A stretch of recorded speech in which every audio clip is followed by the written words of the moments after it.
Holy shit.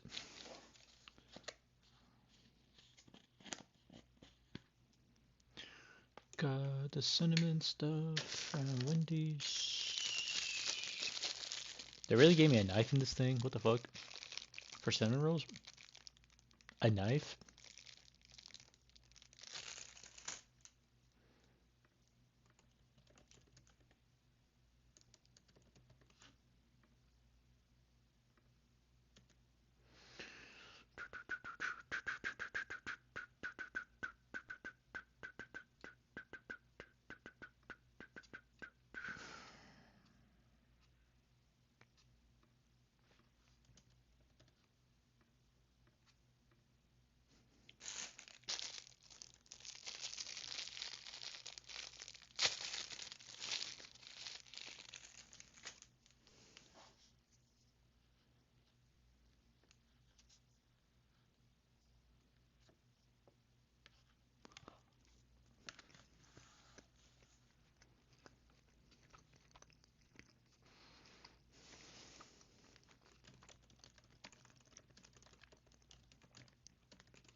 I ain't stopping, I say what? Like you ain't heard me the first time, or you ain't see it with your third eye. I'm always ready like every time. Show and tell 'em my preferred style. I like jeans with a little bit of rip in the denim. Shows you how long I've been in 'em. Back and forth, I ain't gotta tell 'em. Take this work, now go sell it.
Stresses, I ain't letting nothing slide.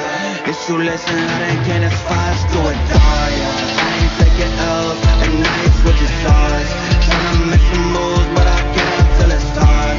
I been taking chances, I ain't letting nothing slide. It's you listen, we done came this far, it's do or die. I ain't taking L's, and I ain't switching sides. Tryna make some moves, but I can't until it's time.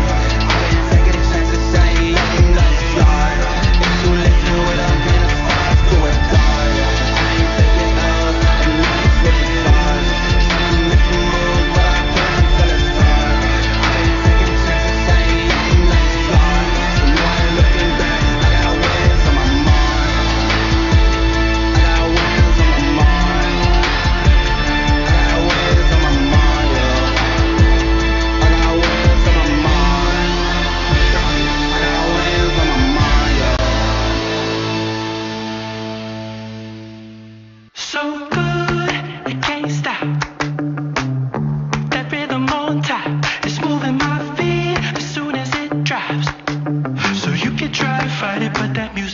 stop. Testing, testing.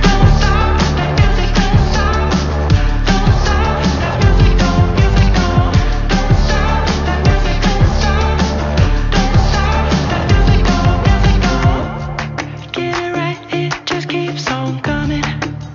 Tell me if you've had enough. So good, it's got you stepping this way. My problems are leaving at the door. Give it up good now.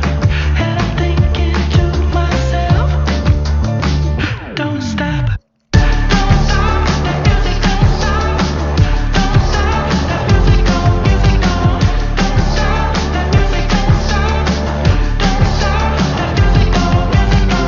Don't stop, it's coming in hot, yeah, the rhythm's got me moving. Maybe you don't need those worries, so back them up and dive in. Yeah, you need a little good time. Get that body unstuck. You know you wanna let it go. You gotta just shake that up and don't stop.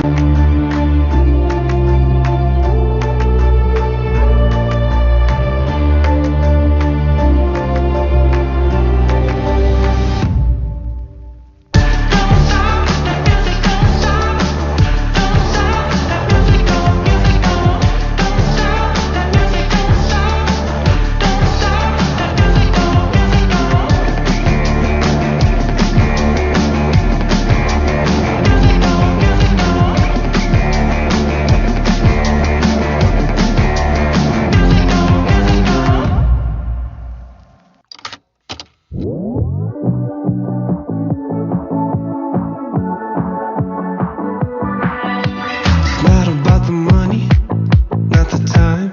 Heavy is the price you pay. You know you had it coming all your life. Everybody knows your name. Taking it one step at a time. I might be wrong, but don't think twice. It's an illusion.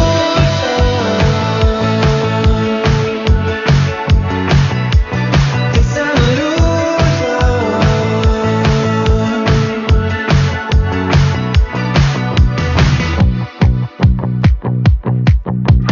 Not about the money, not the time.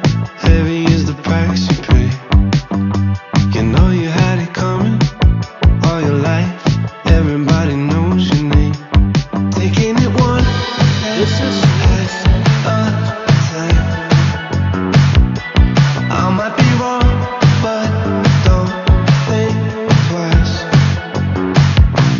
It's an illusion.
Electron, what's up? Hey yo. What's good? What's good?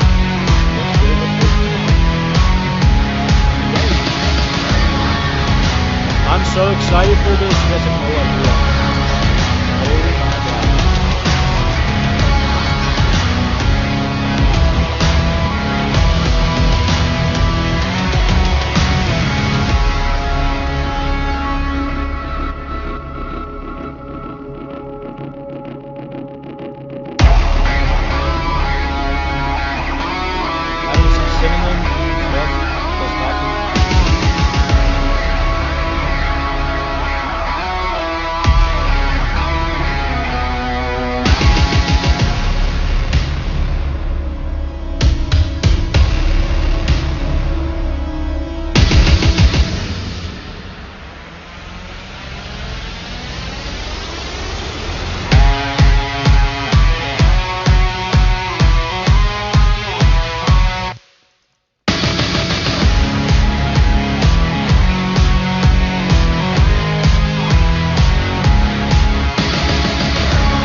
Right now I need it.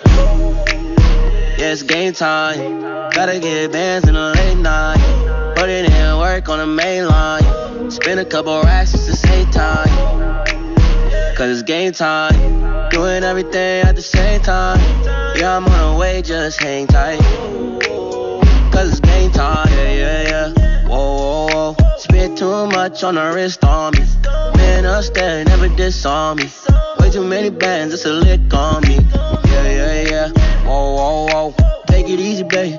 If you need a baby, I be singing songs like I'ma need a baker. I'ma need a baker for what I'm cooking, baby. Cause it's game time. Gotta get bands in the late night. Put it in work on the main line. Spend a couple racks just to save time. Cause it's game time. Doing everything at the same time.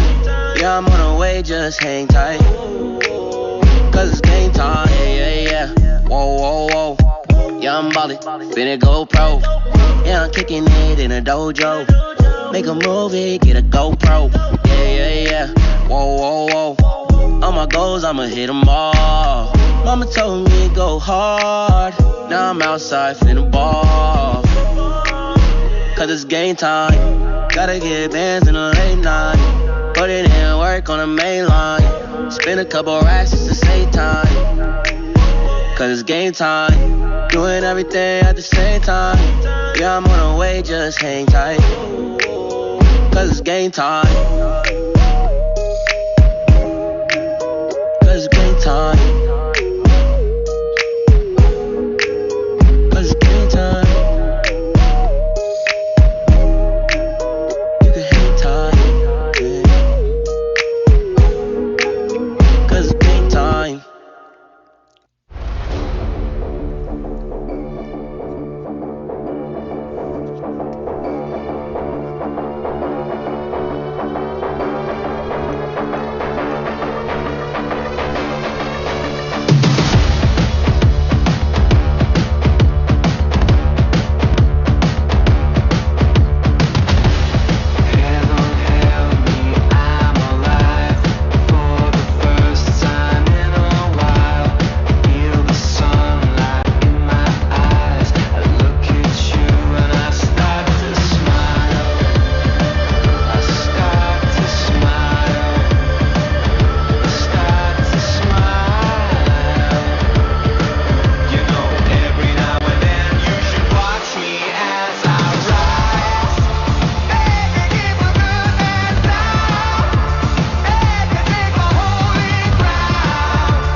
I hope we're gonna have a good battle, and I hope it's gonna be an enjoyable one as well.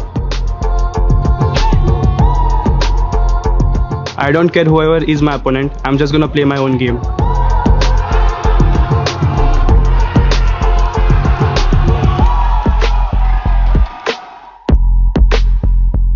If you want the throne that badly, you have to go through us first.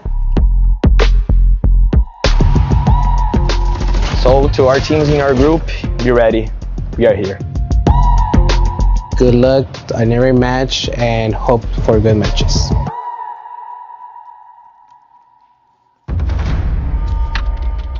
Junk food and watch party, guys.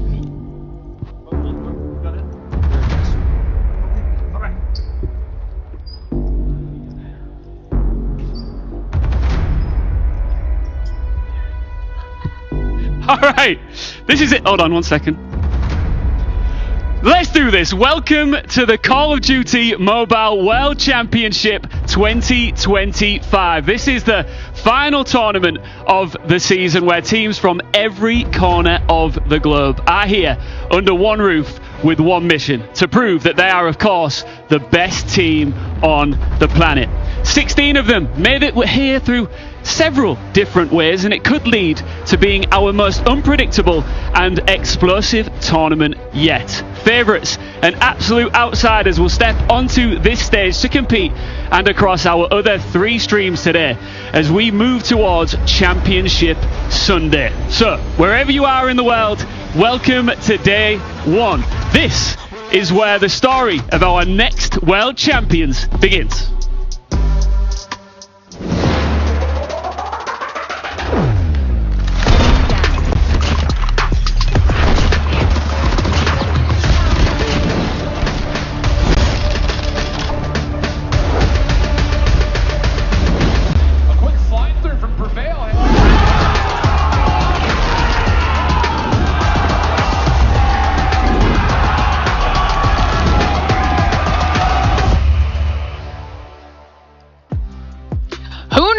Had such a specialized set of skills, but as he said, hello and welcome to the Call of Duty Mobile World Championships 2025. We have 16 of the best teams in the world ready to compete on our global stage all weekend long, and it's going to be a very exciting weekend of COD Mobile action. I can't wait to dive into all of it. My name is Glitter Explosion, and I will be your host, and we're kicking things off today with the boys on the desk. We've got Ton and Infinity ready to go. We finally made it. We're at the end of the year. It's World Champs. Ton, how you feeling? I'm happy to be in sunny Katowice. It's really nice to be back here, actually. Obviously, SPS it feels like a couple of years ago now, right? As well. Had all those different stages we went through. We are back where that started, for me at least, and for us.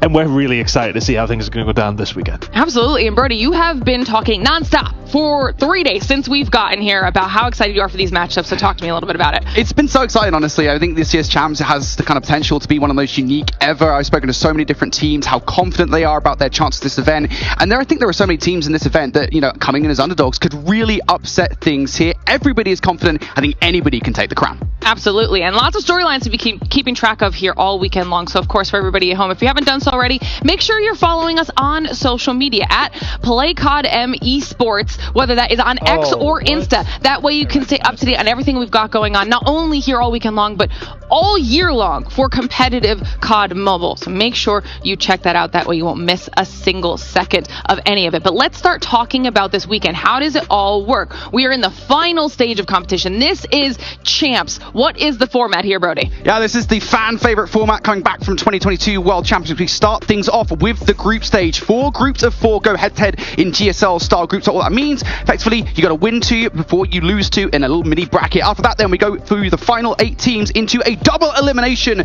championship bracket. You do have a second chance for the first time. Best of 5 matches leading up to a best of 7 grand final. We will determine the winner of this year's Champs. Lots of series that you guys are going to be able to be keeping your eyes on here all weekend long. But what are they playing for? This is what we talk about all the time. There's a lot of money on the line, Chris. There's a serious amount of money on the line. $350,000 for first place. So that's the one that is sticking out to me. But everybody involved gets their chance to have a piece of the pie. $7,250 for that final spot. You don't want to be down there, though, Lauren. You want that final price, $350,000. Big number. I've never seen a number like that in my life. I think Ian Chambers might have, but not me. Literally really life-changing money, right? I mean, not only that, but obviously our teams are going to be vying for that trophy, for the title of the best in the world, to etch their names in the history books of Call of Duty Mobile. And these are those teams that are going to be trying to do exactly that. Now, of course, we've got those updates here because we've got OUG stepping up to fill their spot for their respective region. That team Nugent Ninjas, which of course is the combination of those eligible players from Godlike and Soul, and then Animus filling that leftover spot from the combined teams. But they are also organized in these 4 comms because these are their 4 respective groups. So the Elevate group will be Group A, Wolves Group B, Galler's Group C, TL Esports Group D, so on and so forth, which also means those groups are going to be on their respective streams. So Group A will be on Stream A, Group B will be on Stream B, so on and so forth. So for anybody at home, if there are favorite players or favorite squads that you want to be keeping up to date with all day today, that's how you do exactly that. Now, if you're wondering, when do you get to see them? How does this all work when it comes to the brackets? Let's take a look at this, because this is Group A, which means that's what we're seeing here on Stream A, Chris, and we have a really good pairing. Oh, I mean, looking at this is obviously what we're kicking off with. Elevate against OUG to kick things off. My word. But, I mean, it's a tasty little group, this one, though, Brody, realistically speaking. I mean, this really could go in a couple of different directions. OUG. We'll have our favourites, yes, but let's not count out the 2 on the bottom side. Yeah, I think it's kind of easy to draw your attention right to Elevate versus OG, and for good reason, right? They are the titans in this group. But there's a lot to be said for Exclusive and Armored Dream, of course, trying to put EU and NA respectively back on the map. I think that's especially true for Exclusive, that I think, honestly, this is the best year that Europe has ever looked. I think it's the best shot they've ever got to get out of playoffs. There's very much a chance for them to go through. Tough group, but another tough one, particularly here, is Group B. Wolves going in up against Animus. Obviously, Animus coming in. And while your present is a game against Wolves, not necessarily the easiest to start. But looking down for New Gen Ninjas, I think that's the big conversation in this group, Brody. Going up against Amigos to kick things off. But this New Gen Ninjas team, they have a ridiculously talented lineup. But are they going to be able to put the pieces together to kick things off here in Group B? Yeah, I mean, I've got so much love for the Godlike and SHUL guys. I mean, they're just so good at the game. And, you know, seeing these guys come together for New Gen Ninjas is everything. You know, I think you look at the roster and you look at players like Viper and Warden coming in a way, it kind of feels like an upgrade for some of the players on the team. So that roster is deadly.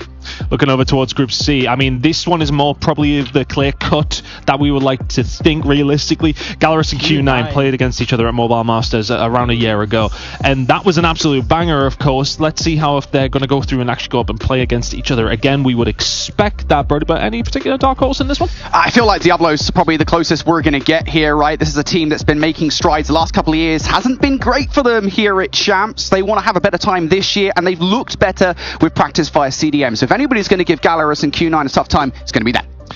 Well, let's see how things are going to go down for those 4 teams. But looking over towards our final group, TLE taking on Street Gaming and Stalwart Esports against Backline. A couple of real standouts here, though, Brody, for a group that is a little more open than some of the others. It does feel like the most interesting group, doesn't it? Of course, Stalwart, obviously the big boys in this group for sure. But you've got Bear Clan, Africa's first time competing here at the Call of Duty Mobile World Championships. I can't wait to see how they perform. I know those boys have been preparing pretty hard. But on the top side, you've got TLE versus Street. That is a slog of a matchup. TLE, of course, NA's #1 team going up against Street, who are no slouch. That's going to be a tough matchup. Absolutely. And just that one final reminder for everybody at home, you saw it there on all of those brackets. There is the lower bracket, so if your favorite teams are losing their first match of the day, they're not out of the competition. They still have an opportunity to continue moving forward. But here's how the schedule is going to work. This is for Stream A. We're going to have our first 2 matchups to kick things off. We'll be starting with Elevate versus OUG. Then we'll take the winners out of both of our 2 matchups, and we'll do that matchup at 12:20.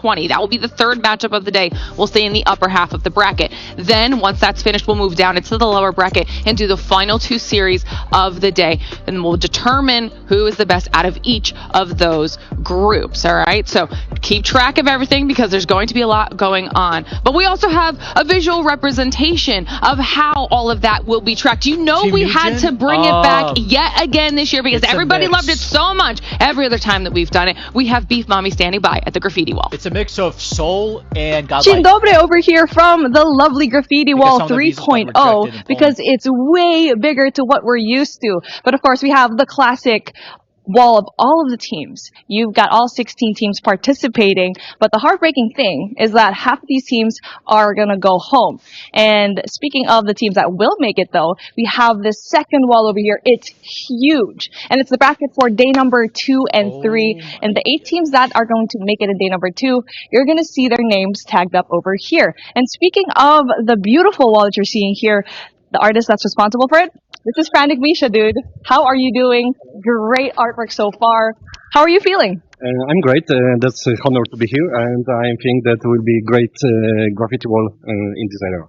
It's been looking good so far, and the team that he's actually working on is OUG, the underdog of the entire competition, one of the underdogs actually, and they basically respawned to go back into this tournament. So I'm wondering what will they do with this extra life. But the competition that they're going up against, that's going to be Elevate, last year's championship. Will it be a back-to-back for them? Well, it's going to be a tough journey ahead. And honestly, for me, that matchup against OUG, that's going to be very tricky, even though that they were the previous championship. But enough yapping on my end. I want to see the battle. Me too. Thank you very much, Mammy, and I love seeing the graffiti wall as well. Can't wait to see more of you speaking to more of the players across all of the streams as the day unfolds. But right now, it is time to kick off competition here on Stream A with our first 2 competing teams. Let's welcome them onto the stage, starting with OUG. OUG. Oh, Tectonic, baby. Kings, one of the wild card stories of this tournament for sure. They missed out, and then they got the call, and now they are here in full force, ready for it. You can go and take your seats now, guys. Thank you very much. They've only had a couple of weeks to prepare for this, and they are absolutely here to shock the world. Their opponents, let's bring them out. It's Elevate. Oh, shit. Susano, I have their jersey. The defending world champions are here. Oh, snap. Last year, they dominated everyone. They're not even stopping to pose. They're just getting right to business. Fast, fearless, full send every single time. The question is, can they reclaim that form and reclaim the trophies? No messing around. I love that. Straight to business.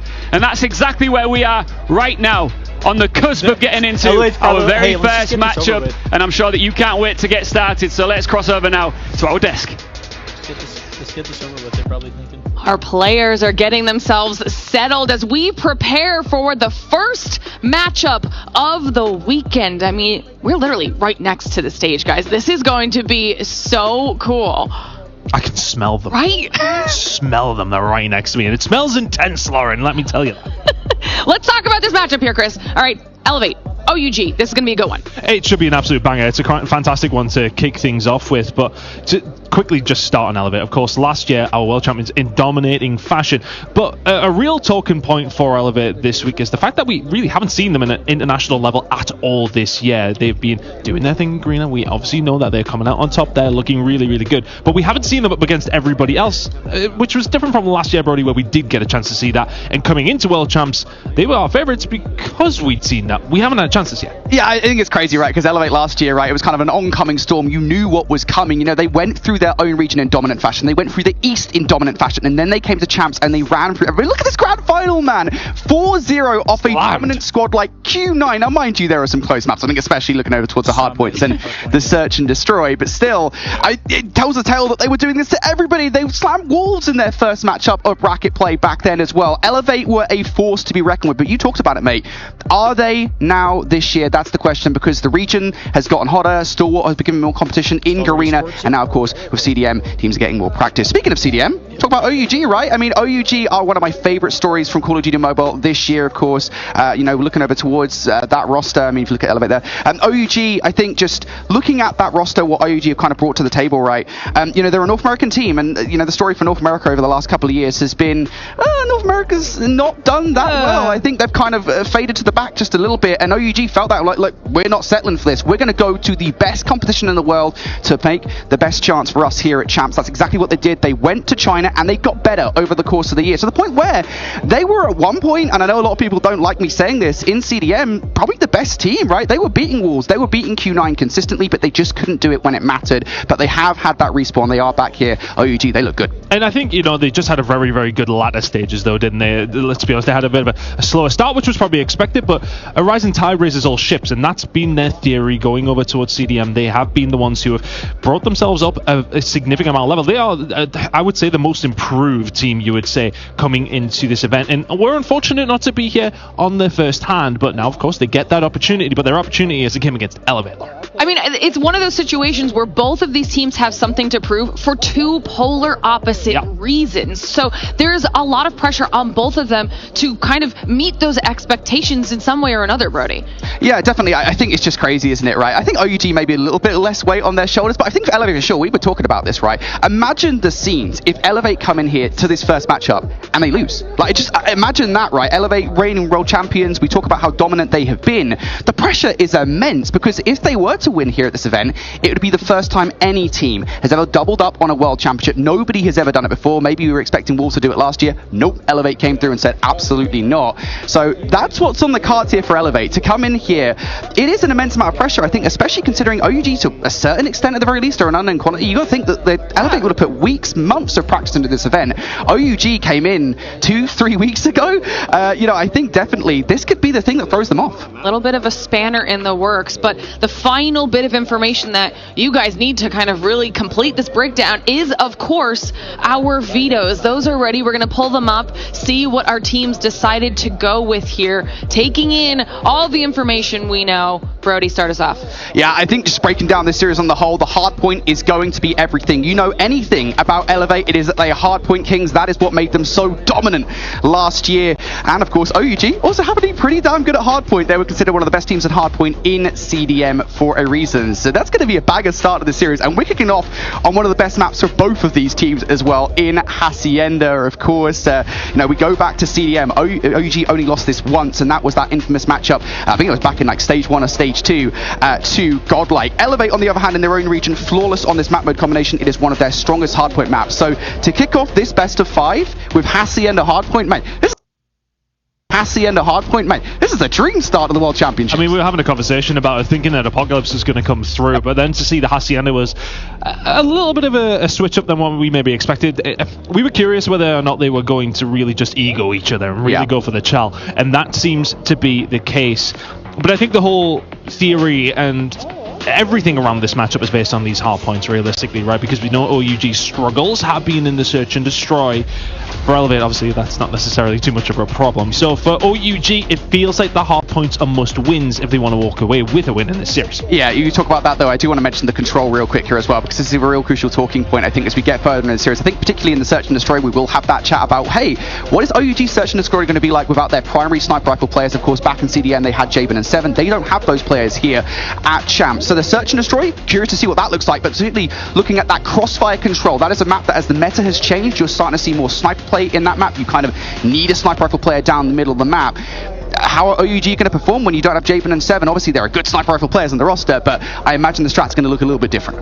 I think this is going to be a really great way to kick things off here for the weekend. For everybody hanging out with us in chat too, let us know your thoughts before we get into match number 1 here on Stream A. Who do you think is going to be taking this one home? Who do you want to take this one home, or even the entire weekend? Which teams are you all rooting for? And you can also let us know on social media as well. Don't forget at PlayCodM Esports on X and Insta.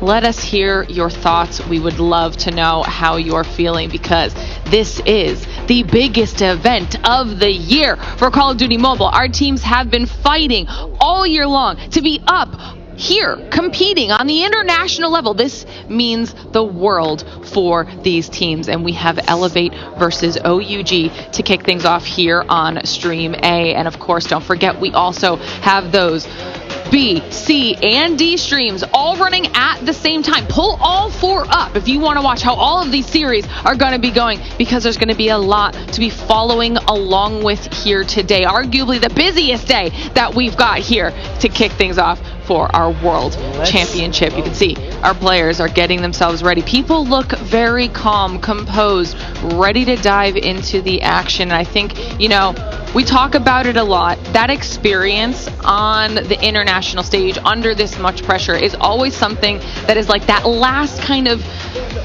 I don't know, ethereal piece to the puzzle here, Ton. You can't really nail it down specifically, but it makes a difference. It's not something that can be replicated. You have to be here and actually competing in it to have that experience, and it makes a massive difference.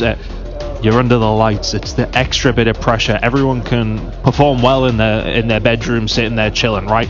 It's different when you are in this scenario. Your warm-up is different. You got to think of time zones. Have you got the right rest? Were you woken up by Polish construction workers at 5 a.m.? For some of us, yes, you were. These are all things you have to think about. I don't have to compete on the stage, all right? I need to concentrate to a certain degree, but these guys are fully locked in on what they have to be able to do in these situations, and it is crucial that you have the experience to do that. Well, you guys talked about it a little bit when you were breaking down these teams. Obviously, Elevate specifically, a lot of pressure on their shoulders with that reigning title. Let's take a look at their road to champs this year, because it was a really interesting one. There are no more questions. There are no more doubts. Elevate are the greatest Call of Duty mobile team in the world. I really don't feel any pressure just because I'm a defending world champion. Like we said, we just enjoy the game, enjoy the moment. Of course, the win matters, the world championship matters, but our coach always tells us to just enjoy the game, enjoy the moment, don't think about anything else. Back to the grand finals, we said that nothing really matters now. I know we're secured, but we want the throne back. We wanted it more than them, then we defeated them with a score of 4-1. Back, it's going to be a B execution here. FTX gets the first blood. PJ gets the second. Make it a double for the side of Elevate Puck. Susano gets Reap as well. And that's the players of SDE here. Trap here to go for the strike here on the B side. And it's going to be scored away from the scene as the Elevate Puck are your arena regional champion. I'm looking to get my second world championship trophy. If you want the throne that badly, you have to go through us first.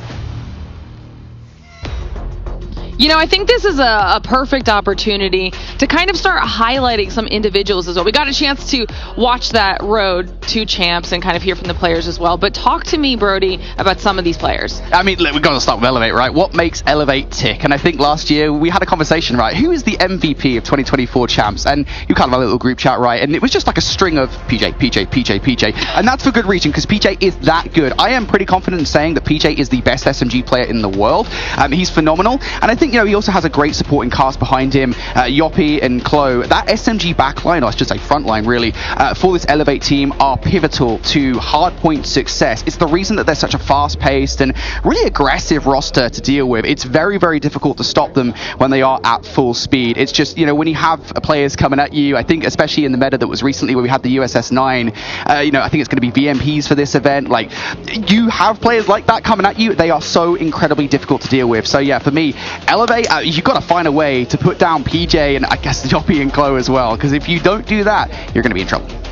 Easier said than done, though, right? I mean, it was unanimous. I think it just sparked a memory there for me of like just completely. Everyone was like, "Why are we even asking them this question?" PJ was insane last year in Atlanta, but I think again though it's a different outlook for these players on Elevate this year though, because last year, as mentioned, we had the opportunity to see them on an international stage. They knew where they sat.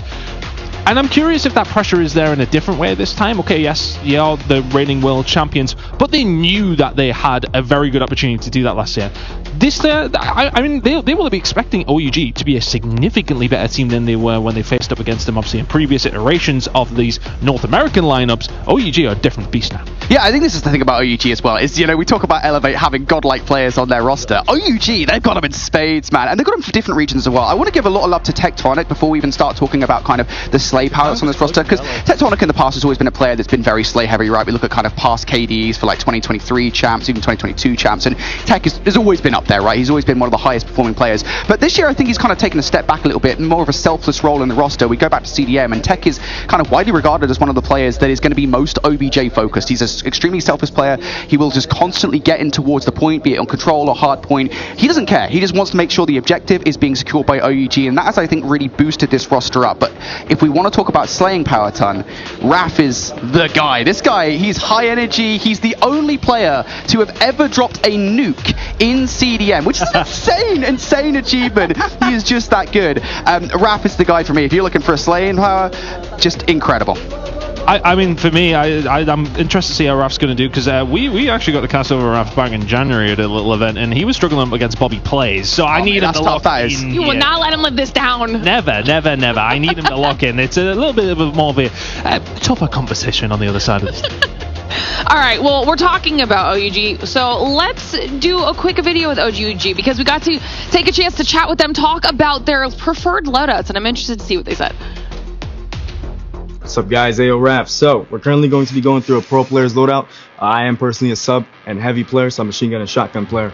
But my personal favorite in this meta is probably going to be the VMP. The USS is a great gun, but the VMP takes that throne for #1 spot, honestly. So I'll be showing you guys my personal and everybody's loadouts in the pro player.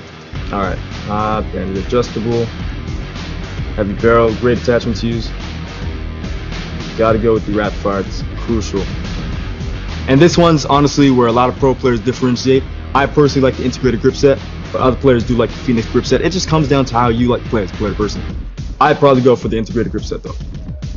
And then for secondaries, honestly, melees are the best. I feel like pistols are overrated. You know, you got to go with the gloves, boxing gloves, prize fighters, Mike Tyson, you know what I mean? It's really, really good stuff to use. Down to the operator, I personally am a fan favorite of the equalizers. It's really, really fun, just running gun, Rambo style, really, really great. The 3 perks, gotta go lightweight, you gotta go gun-ho. Toughness is honestly really, really good too, but I believe personally gun-ho would be the best one to go for. The third option for the blue perks, you gotta go with Dead Silence. It's a crucial must-have. Now, obviously in pro players, you know, you gotta use these 3 score streaks. You gotta go EMP, Predator Missile, and Hunter Killer Drone, because obviously everything else is banned. But yeah, honestly, that looks like a great loadout. You know, got the frag grenade. Actually, I'm one of the individual. I'll put you on a secret. I personally like sticky grenades. I think they're low-key, very underrated. Besides that, this is my loadout. All right, Brody. You agree with those? Yeah, I mean, to be honest, if he gave me that VMP class, I wouldn't do anything with it. I might get like 2 kills, but I definitely wouldn't be dropping a nuke in any lobby. Let me tell you on combat. Maybe if you put me on like Black Ops 6, something, maybe Black Ops 7, you know, I'll be dropping some numbers. Nah, come on now, you're not dropping. Have you ever dropped a nuke in your life? We don't need to talk about it. I think I've done it once. That's why we're on the desk. Yeah, but that's the point. Yeah. That's why they are the best in the world. Once upon a competing. All I know is that last year, Tan and I played COD Mobile against each other, and I whooped him. He was honestly, I was really hoping we might run that back this year. Listen, we will. I was playing with the referees. These guys didn't know how to shoot. Bro. I'm sure. Like excuses. I was top of the leaderboard. That's all I'm saying. I was being weighed down, as I often am. Wow. Well, we're gonna have to see if we can maybe get a little bit of a rematch between these two so we can settle an old grudge while we wait for our players to get themselves ready to go here for match number 1 on Stream A. And everyone in chat, thank you so much for hanging with us while we get this sorted. We are very close to being ready to do exactly that. Don't forget, we do have streams B, C, and D running as well, so perfect opportunity to check in with those, see how the series are going right out of the gate, and keep track of those other squads. That way you can kind of keep up to date on the other series as we prepare for our series here on Stream A. It is really nice to be here in person with all of the players. I can't get over just how close we are to We're really close, and that's kind of what I like. You know, we're really going to get a sense of the atmosphere when this game gets going, and they're really close to each other. You know, that realistically they'll be able to look over, give each other a little bit of stick, which is what I like to be. Yes. You know what? I'm all for that. I'm all for it. They're just like, give me the monumental trash talk as much as possible. We live and breathe it. So I think, you know, it's nice to have that. It is an intense atmosphere in that sense. For these teams, though, I mean, look, they've been in this situation multiple different times as well, so they're used to it, but this is the kind of thing we do like. Yeah, definitely. I mean, the thing is, right, if OUG wins this match, right, we're getting ahead of ourselves here a little bit, right, but if OUG wins this match, let me tell you, there's going to be a lot of smack talk, right? I mean, absolutely. The amount of weight that this match holds, again, just to be clear, when we got this on the schedule, my eyes lit up. I was just like, I could not believe that this was the match that we were opening up champs with. It is just so important, and obviously the way the format works, right, you know, these guys, whoever loses this match up, they'll get a second chance. There is a lower bracket here in the GSL group, but still, you know, it holds much weight. I'd be shocked if it isn't these two teams come out of this group. I think Exclusive are definitely going to have a little bit of shout in that. I actually feel bad for Exclusive in a certain sense of being in this group. I think if you put them in probably any of the other groups, they'd have had a better chance. But I think realistically we are expecting both of these teams to make it out. But I think this is a real litmus test for us on a couple of different things. Again, we've mentioned it multiple times, we haven't seen Elevate on an international stage this year. And for OUG, they came in and did so well in CDM, but for them, have they had enough time to get themselves back up to speed? They've been saying that they have been practicing, they were ready to take the spot if needs be, and they say they're ready. Let's see if they are. Yeah, I think the thing is for me, right, you talk about that exclusive conversation here, right, it's just like, I don't want to count them out in this group. No, like, I don't feel like count them out, but it's going to be tough, isn't it? No, 100% it's going to be tough. I think it's going to be tough no matter what, the way the kind of the seeding works, right? The European #1 seed is always kind of get the wrong end of the stick, as it were, right? But I do feel like Exclusive do have a real chance this year. I feel like what we've heard out of Europe is that Exclusive are way better than anybody expected them to be. I know Scrimbucks and what have you can only take so much, take it with a grain of salt, what have you. But still, I mean, it does feel like Exclusive have been making waves here. They're making a lot of noise, and I'm not going to say they could beat the reigning world champions, but still, it does feel like they've got a chance. Yeah, we've got a lot to still discuss here, but we need just a few more minutes to get our players ready to go to dive into the first matchup of the day. So we're going to send it to a short break, give you all at home a little bit more time to prepare yourselves for the action that's coming your way. So don't go anywhere. We'll be right back.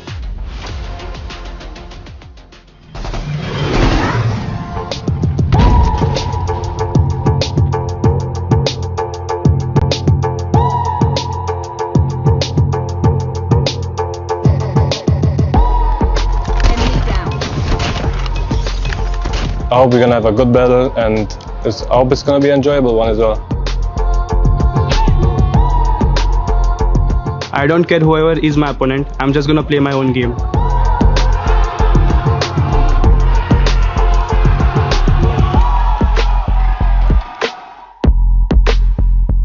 If you want the throne that badly, you have to go through us first. So, to our teams in our group, be ready. We are here. Good luck on every match and hope for good matches.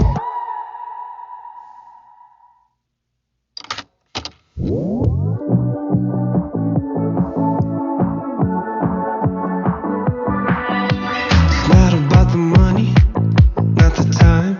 Heavy is the price you pay. You know you had it coming all your life. Everybody knows your name. Taking it one step at a time. I might be wrong, but don't think twice. It's an illusion.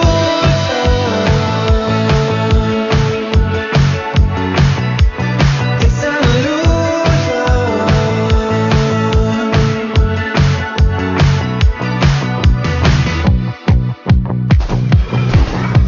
It's not about the money, not the time. Heavy is the price you pay. You know you had it coming all your life. Everybody knows your name. Taking it one step at a time. I might be wrong, but don't think twice. It's an illusion.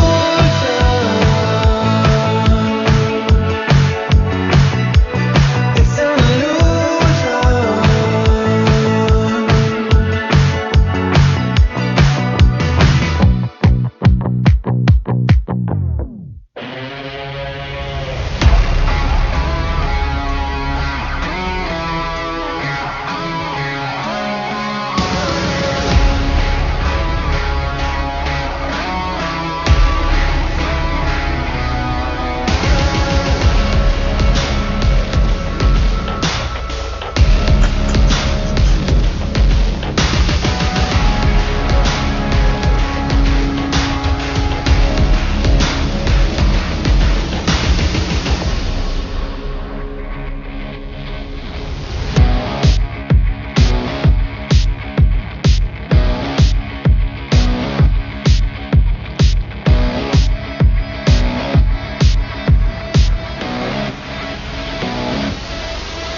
Welcome back, everybody. Thank you so much for your patience. That was all the time we needed because the game is about ready to get underway. Our players are ready. So, ladies and gentlemen, let's kick off the Call of Duty Mobile World Championship 2025. Boys, let's get into it. And it's a Hardpoint Hacienda to kick things off. Would we have it any other way, Brody?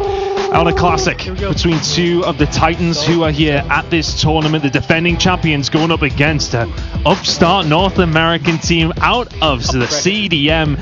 The storylines are writing themselves, but we very much need to get into this game to see how things are really going to go. We've set it up as best as we possibly can, but we do not know how this tournament, how this map is even going to go until we get into the nitty-gritty here, Brody, and it is a banger to kick things off. Yeah, this is an important map, not just to kick off this series, but really the tournament for both these teams. It is really going to set the tone for both Elevate and OUG. Hardpoint has been everything for OUG over the course of CDM. We once considered them one of the best teams in CDM in this mode for a good reason. And Elevate also, of course, we talked about that Hardpoint last year. They are Flood the Hill Kings. So when we get into the map, guys, it's going to be a really important one. Well, I think the players are actually playing, I'm not going to lie. I can kind of hear them going that, so it must be on our side of things. Unfortunately, we can't get in. But yeah, we'll get things rolling in just a second. The players are underway. We'll keep you up to date with how things are going. But we set it up, we got excited. We're going to get a chance to set it up and get excited once again, to be honest with you, and see how things are going to go. Yeah, we can see already. We are going to be restarting this one, hopefully. But I think, you know, we've laid the line down for both these two squads now, and it's up to them to perform. Players getting the information that we're restarting this one, I think. Sorry, guys. Alright. Everyone seems positive. We go again. It's fun, mate. You know, honestly, I would want to watch this map over and over again, to be honest with you. We just restart it as we get to like 250, 248 or something like that. It's like, yeah, we'll just go again, guys. It's a really good map. Yeah, Hacienda Hardpoint, I think, is going to be a really interesting one, I think, between these two teams. Obviously, I already mentioned the fact that this is a really important map for OUG, I think, going back to CDM. We often talked about Apocalypse being one of their stronger maps, Combine as well. But Hacienda, again, apart from the one loss that they had versus Godlike, was a huge map for them in CDM. So I think they'll be really happy with getting it through as the first map of their 2025 champs. But we also cannot talk about this map without talking about Elevate in their own region, and you kind of have to take it with a pinch of salt, because really the only teams that gave them any kind of stress in their own region were Stalwart and Team Star Magic. You know, they are so damn good at this map. So really for me, I think the question is going to be how much of OUG put into the VOD for Elevate, right? Because we know what Elevate are like in Hardpoint. We know that their whole idea is just flood the hill, stick as many players in the hill as you can possibly get. For OUG, how do you counter that? You know, I feel like your rotations have to be on point. You have to be making sure that Elevate don't even get anywhere near the Hardpoint. Easier said than done, all right? Easier said than done. It's going to be an interesting one. It's a nice map for both these two teams to kick off on, right? I think a lot of them kind of went comfort here. We thought that Apocalypse would be the case for both these two teams, but I mean, you've got a 5-1 record here for the side of OUG. As you mentioned, they only lost to Godlike in what was a ridiculous game.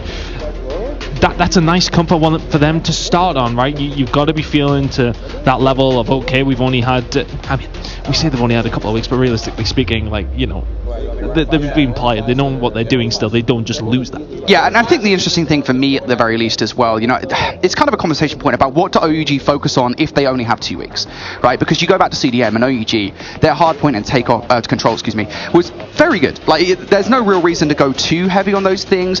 I feel like S&D needed to be kind of their focus point. Yeah. If that's the thing that things are going to be fundamentally different, well, that's the thing you need to get down, because you can't really go into any series here in Champs thinking, well, we're just going to win 1, 3, and 4. You can't really do that. You have to make sure you're good at search and destroy. So it feels like if you're going to have 2 weeks, that's where their prep is going to be. But versus Elevate, you also kind of need to put as much effort as possible in towards Hardpoint. It's a weird conundrum, I think, to have if you're OUG, to have, I want to say that little practice time, because 2 weeks is a lot of time, but still to be kind of immediately kind of restarting again after months of practice with CDM and just really having to make decisions on what you want to focus on. I think as well with that control that you mentioned as well. I mean, obviously we've seen their record on takeoff actually sitting at 10-2. That's why that's obviously taken out of the equation pretty much straight away. Crossfire coming in though, both these two teams have not played a great deal of it. It wasn't necessarily one of their bads, but I know obviously it's a little bit different in both these regions as to how vetoes, picks, etc. work. So that's something to take into consideration, but neither one of these teams necessarily a massive fan of the map. We don't see a great deal of it realistically. So let's see how things are going to go when we do get there. Of course, we will be seeing a control on Crossfire when we do get there, but I think as well as something I do kind of want to touch on as well is that the S&D is something that we talk about with OUG of it not being great for them, but I think the problem is that comparatively their respawn is brilliant, and I think that's why everyone's like kind of like, oh well, their S&D is not good, but in their 13 and 19 record, it's not horrendous, but their problem is the two players who are their S&D specialists. Yeah. And I think it's particularly, that issue is exacerbated in a way when you're going up against a roster that like for like has the same strengths. And I don't want to say weaknesses, because Elevate are also very strong in Search and Destroy. That's what made them, if anything, kind of a difference maker back last year at Champs, because everyone kind of expected them to win the hard points in a way. It was them also making the improvements in Search and Destroy that really tipped them over the line to, these are the world champions, right? I think, you know, when you go up against a roster that feels like an exact carbon copy of you, where OUG, you know, you expect to win your hard points in your series, well, you can't expect that versus Elevate. That's where things get just a little bit tricky. But for me, I think for sure, you know, you mentioned that control. I think that's going to be everything in this series. I think the Crossfire in particular, we'll have a deeper conversation when we actually get to it for sure. But, you know, we have that conversation about the sniper rifle player, right? That being a key part of Crossfire control in the current meta. Well, I mean, you now got Kings back on the sniper rifle. He's now going to be performing in that role. Is he going to be as effective as having somebody like Seven or Javen in the middle of the map? That's a question they're going to have to answer. A question that we'll get the answer to hopefully soon when we do, of course, load into map number 3. But I mean, realistically speaking, we should be loading at this game pretty quickly, but we do actually have other streams going on, and I believe we can jump over to stream D. Other games going on, of course, if you want to keep an eye on the other games that we have, B, C and D all ongoing, but over towards D. TLE taking on Street, and Street 1-0 up in this series. Yeah, talk about Street Gaming, of course. This is the roster that made one big change, a straight swap over with Gallerus. Pabzella coming in for Street, a massive upgrade for Street, and to my understanding, Chris, Street have improved massively off the back of that as well. They are a much more competitive team now that they've got him on the roster, and Pabzella has always been just a godlike sniper rifle player, which in the current meta is very important to have. So Street off the back of that, now 1-0 up in towards the Search and Destroy, currently up as well. Chaotic's going to find the kill against Cyrax, and now just looking for the last 15 seconds. Always going to be tough of that situation for TLE. TLE coming to this tournament, I really don't know what to expect, to be honest with you. They kind of come from the North American region, who didn't really have that big team in OUG, who were there and pretty much dominating for a couple of years that we have seen over previous years. God, words are hard this morning. TLE, what I'm trying to say is they've kind of come into a region they were expected to qualify, they did, but after that, what is the expectation?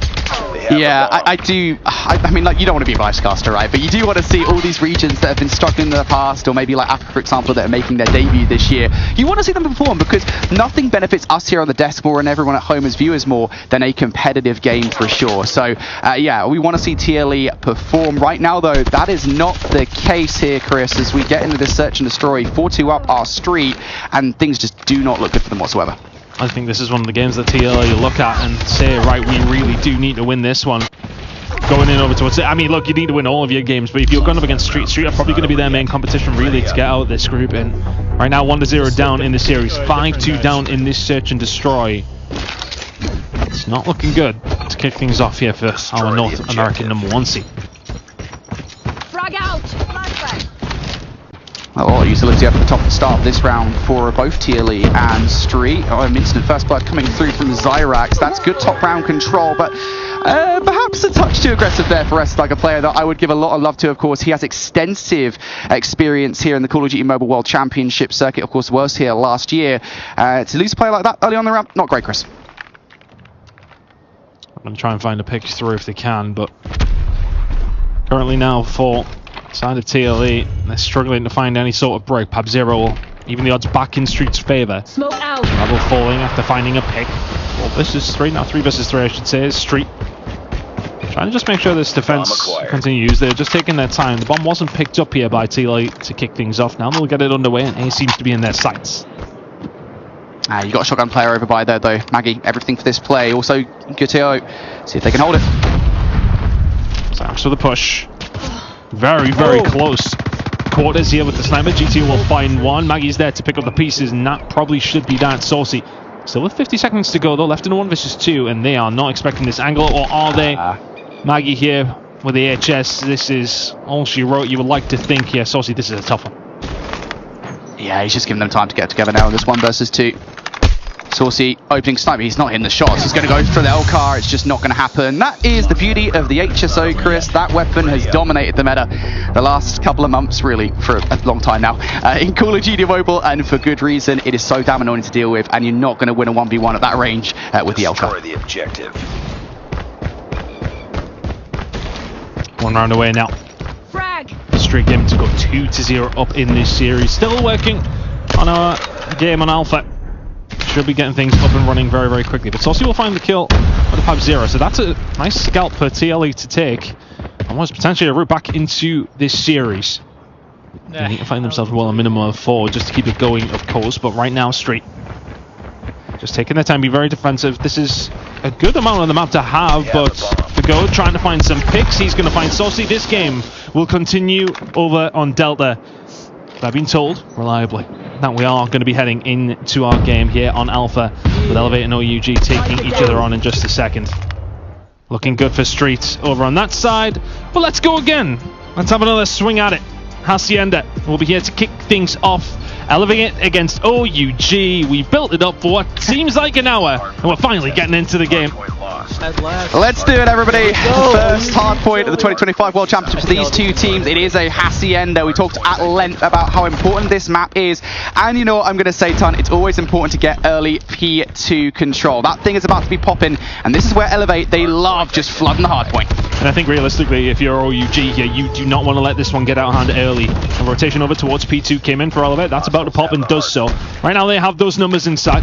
Sanu trying his best, PJ alongside, and they really have flooded that hill immediately, and those kills flying for the side of Elevate so far. OUG trying to get through the front here. They are getting those close spawns through. One player might have actually just flipped in the side door. That would be Tectonic. Yeah, actually able to double up here. That might well open the door, and now those spawns are flipped, Tom. Yeah, spawns flipped, so an opportunity, but Yacht 1 will find plenty. PJ on the outside as well, finding King. Tempest out already. Brilliant start for our defending champions. 50 points and rising. 30 seconds remaining here over towards P2. They're trying to find a way through. OUG struggling for now. Tectonic and King, though, they can combine, but Kilo will find 2.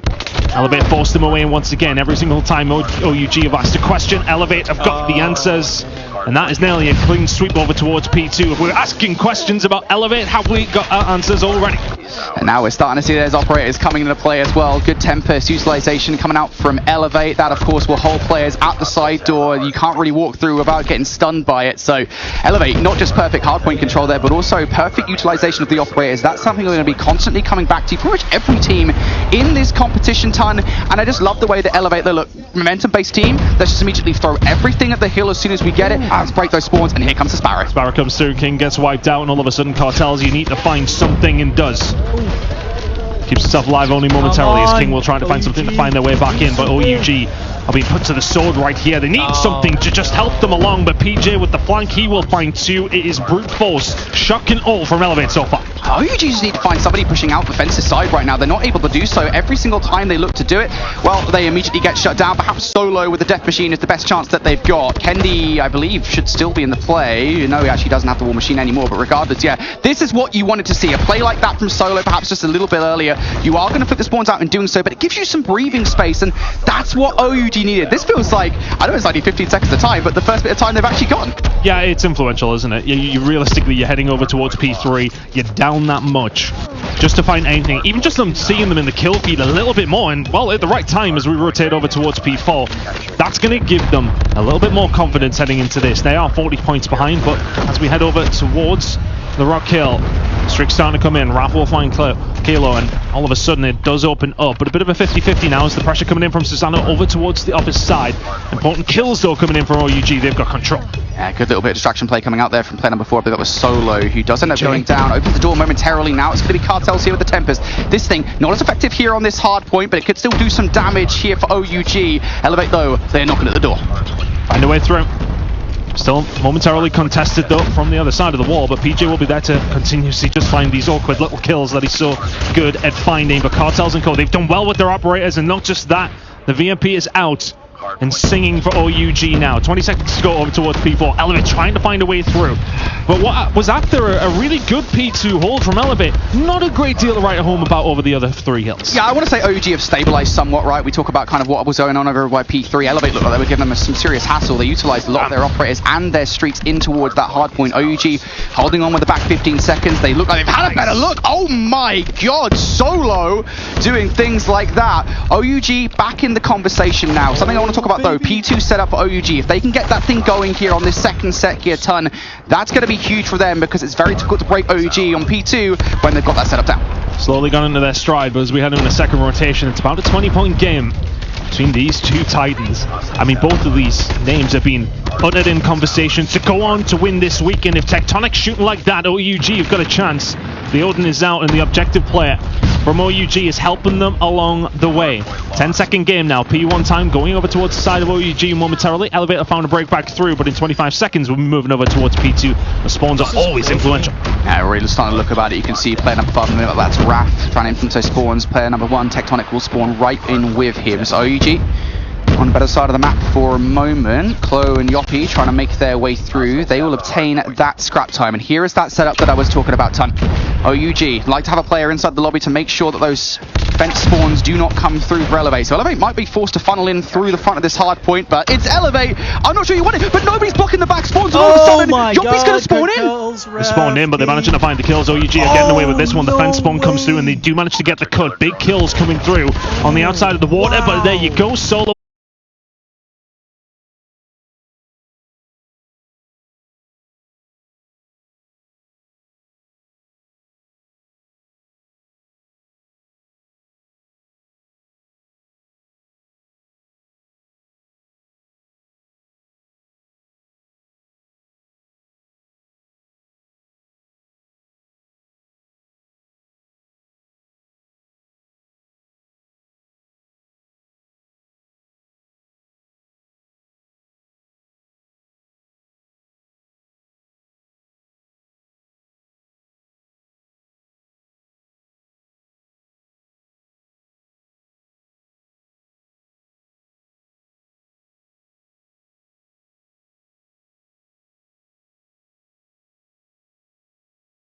King trying to hold things down. Elevate can barely find a kill, never mind a point. OUG are very much here to play. Elevate, you can't get near right now. And I love that play as well from Tectonic getting out of the hard point as well. OUG are really expanding their real estate at the moment. Their operators are now coming into the play. It's now time for King to go on a streak. PJ spawning out here, so a little bit of a split coming through from Elevate. Is that going to be the catalyst that gets them through? Seems that way. They managed to find a way, not quite able to find the break on through, but they have a little bit more of a foothold on it. Elevate cannot find their way in, and OUG, how much time is that over towards P3? You find 40 or 50 seconds, and that is a bonus. You're now going to find the rotation 3 hills in a row alongside a 60-point lead. OUG in a very, very comfortable position right now. Ah, man, I mean, a lot of people meme the perfect P2 setup for OUG. How about a perfect P3 setup, Ton? OUG had that one on lock, pushing out their kill. Perfect operators coming out, and now all of the utilities starting to fall in favor of OUG. Cartels on point with the Tempest, always on fire, just constantly getting value out of this thing, and now he's going to be a nuisance through the window as well. Elevate, man, they are being suffocated at the moment. And this is not a team we see that it happens to very often. OUG really have arrived at Champs very, very early. And it was such a litmus test of a game, and it will be a litmus test of a series, but right now, they are passing that test. Raph doing what he can from up top in the office window, but once again, OUG dominant. I mean, Elevate had 80 points by the time we finished P2. We are now round to the second P4. They barely had a sniff since. And now it's Raph on another spree of his own. That was 1 EMP for Tectonic. Now Raph has an EMP as well. Those are the players, remember we talked about it before we got into the game, that you want to focus on for this one. And again, I gotta say, OUG just look like they've been a lot better now of the last couple of hills, and it really feels like that's made the difference of pushing out of the hard point, making sure they do that with their operators as well. We saw that from both Cartels and Tech. Just stuff like that for OUG has made a world of difference to their hard point control. Elevate, they've got to get back in this game. I mean, if there's any team that could potentially do it, it's a good P2 over towards Elevate. That really does put a spin back onto this game. OUG know they cannot stop leaning forward in this. They need to make sure they are bringing the A game, and they still are with King finding 4 with the Sparrow. They are blowing Elevate wide open right now. King starting to dominate. 35 seconds remaining on P1. OUG only need 20. Third EMP of the game for OUG. This time it is Kings that's getting it done. OUG just 15 seconds away from victory. Elevate, they look out of depth. OUG, they weren't even supposed to be here. Their first test was the current world champions. They are 5 seconds away from putting map number 1 to bed in a convincing fashion. They arrived late, not much practice. They are 3 seconds away, and OUG will smoke Elevate in map number 1.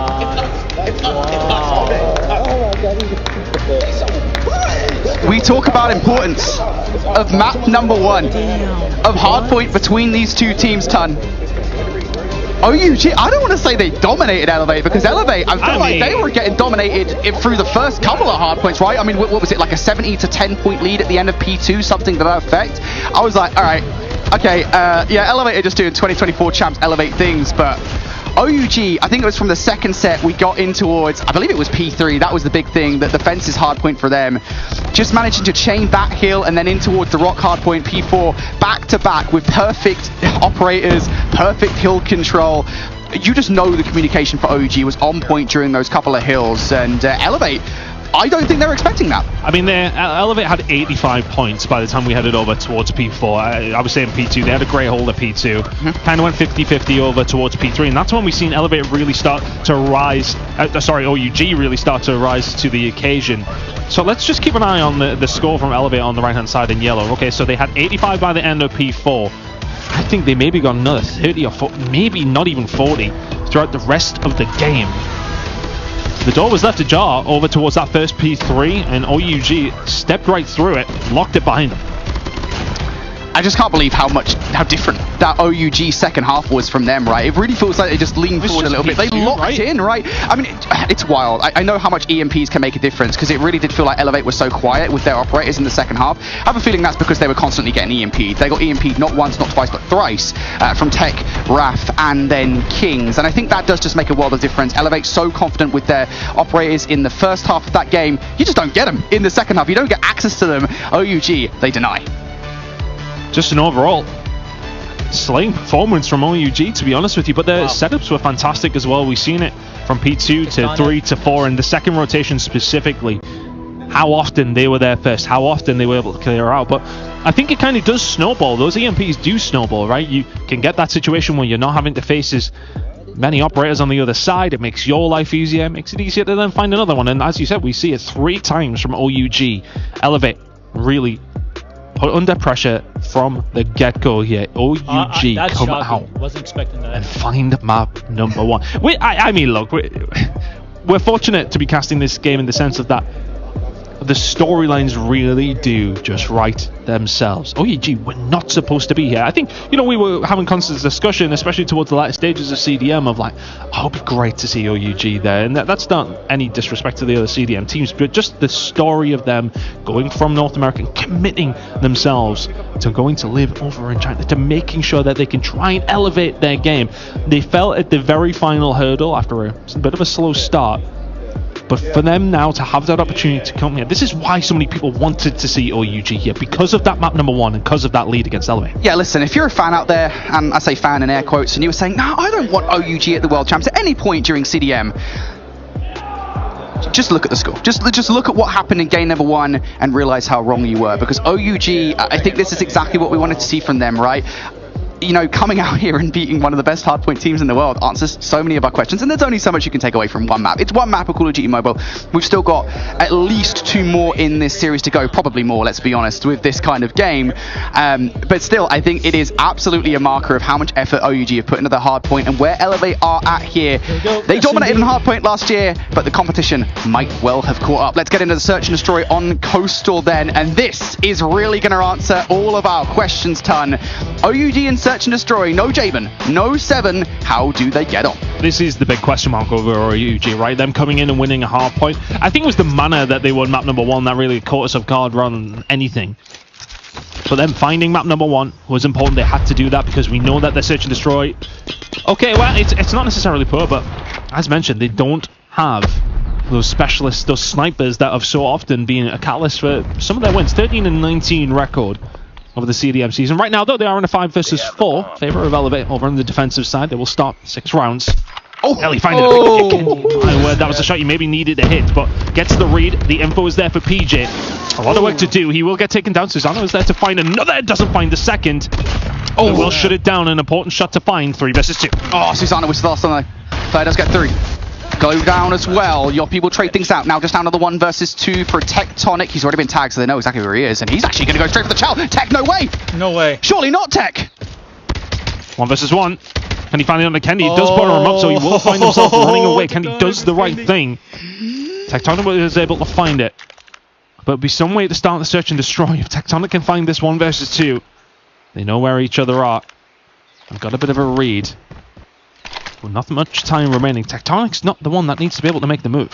Yeah, I was going to say, that bomb is actually currently sitting down there, so Tech actually has to go to retrieve that thing and get it down on site. Kendi can just sit and hold angles with the sniper rifle. The problem with Kendi is in this situation, he saw Tectonic. He has no idea what route Tech has taken here. Tech hasn't slidden. He's not sprinted away. He's made 0 noise, so Tech now ready for the 1v1. Looking for it, the timing. Not quite there, but it is for Kendi. Oh. Checks it immediately after Tectonic. Close. Zooms out, and then that is that. Close. First round goes over towards Elevate. They would have liked it to be maybe a little cleaner than that, but the defensive side, it is strong here, of course, on Coastal. It's a start they would have expected. Have to be careful for these straight off the rip. They'll be looking to try and find the snipe back if they can, if you're OUG. But Elevate once again set themselves up. Susano will find the first blood again. They'll find a second. Raf's going to be able to try and do the same here over towards the A side, and he can do. He backs on down. 3 versus 2, 2 versus 2. This is an absolutely manic search and destroy round. Kings wants to match it. Oh, gets tagged up. Oh, Yoppie moved forward. Surely not another one with the HSO. Kendi's going to be there to clear things up. And I will say, as much as Elevator 2 are up right now, I like the response from OUG to the sniper problem, right? I mean, I know that obviously Kings is right there. He looks like he's hitting at the moment, but still, if it was like OUG trying to set some serious pace, the problem for them, through the first couple of rounds at least, is that Susano has been stopping them. He's been a constant nuisance on these sites. We'll see if he continues to be so here towards this round. Cartels, he's going to be the first blood. It's 3 first bloods in a row, though. The side of Elevate. A little bit of a switch up through the middle of the map here.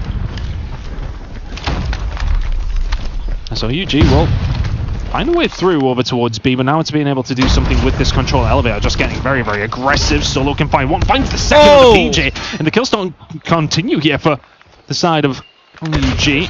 Susano will find something else through the middle. You're just going to line them up like that, are you? You've got control of B, but they don't have the bomb, and that is the problem. Control was there, but you need the bomb to be able to make the most of it.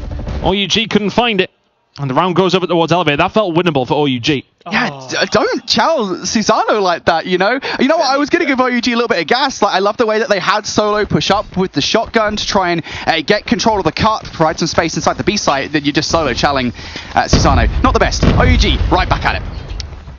And they find a way through here now. Raf, first to the door, will be able to find it. It's another first blood that goes over towards the side of Elevate, the 3 versus 3.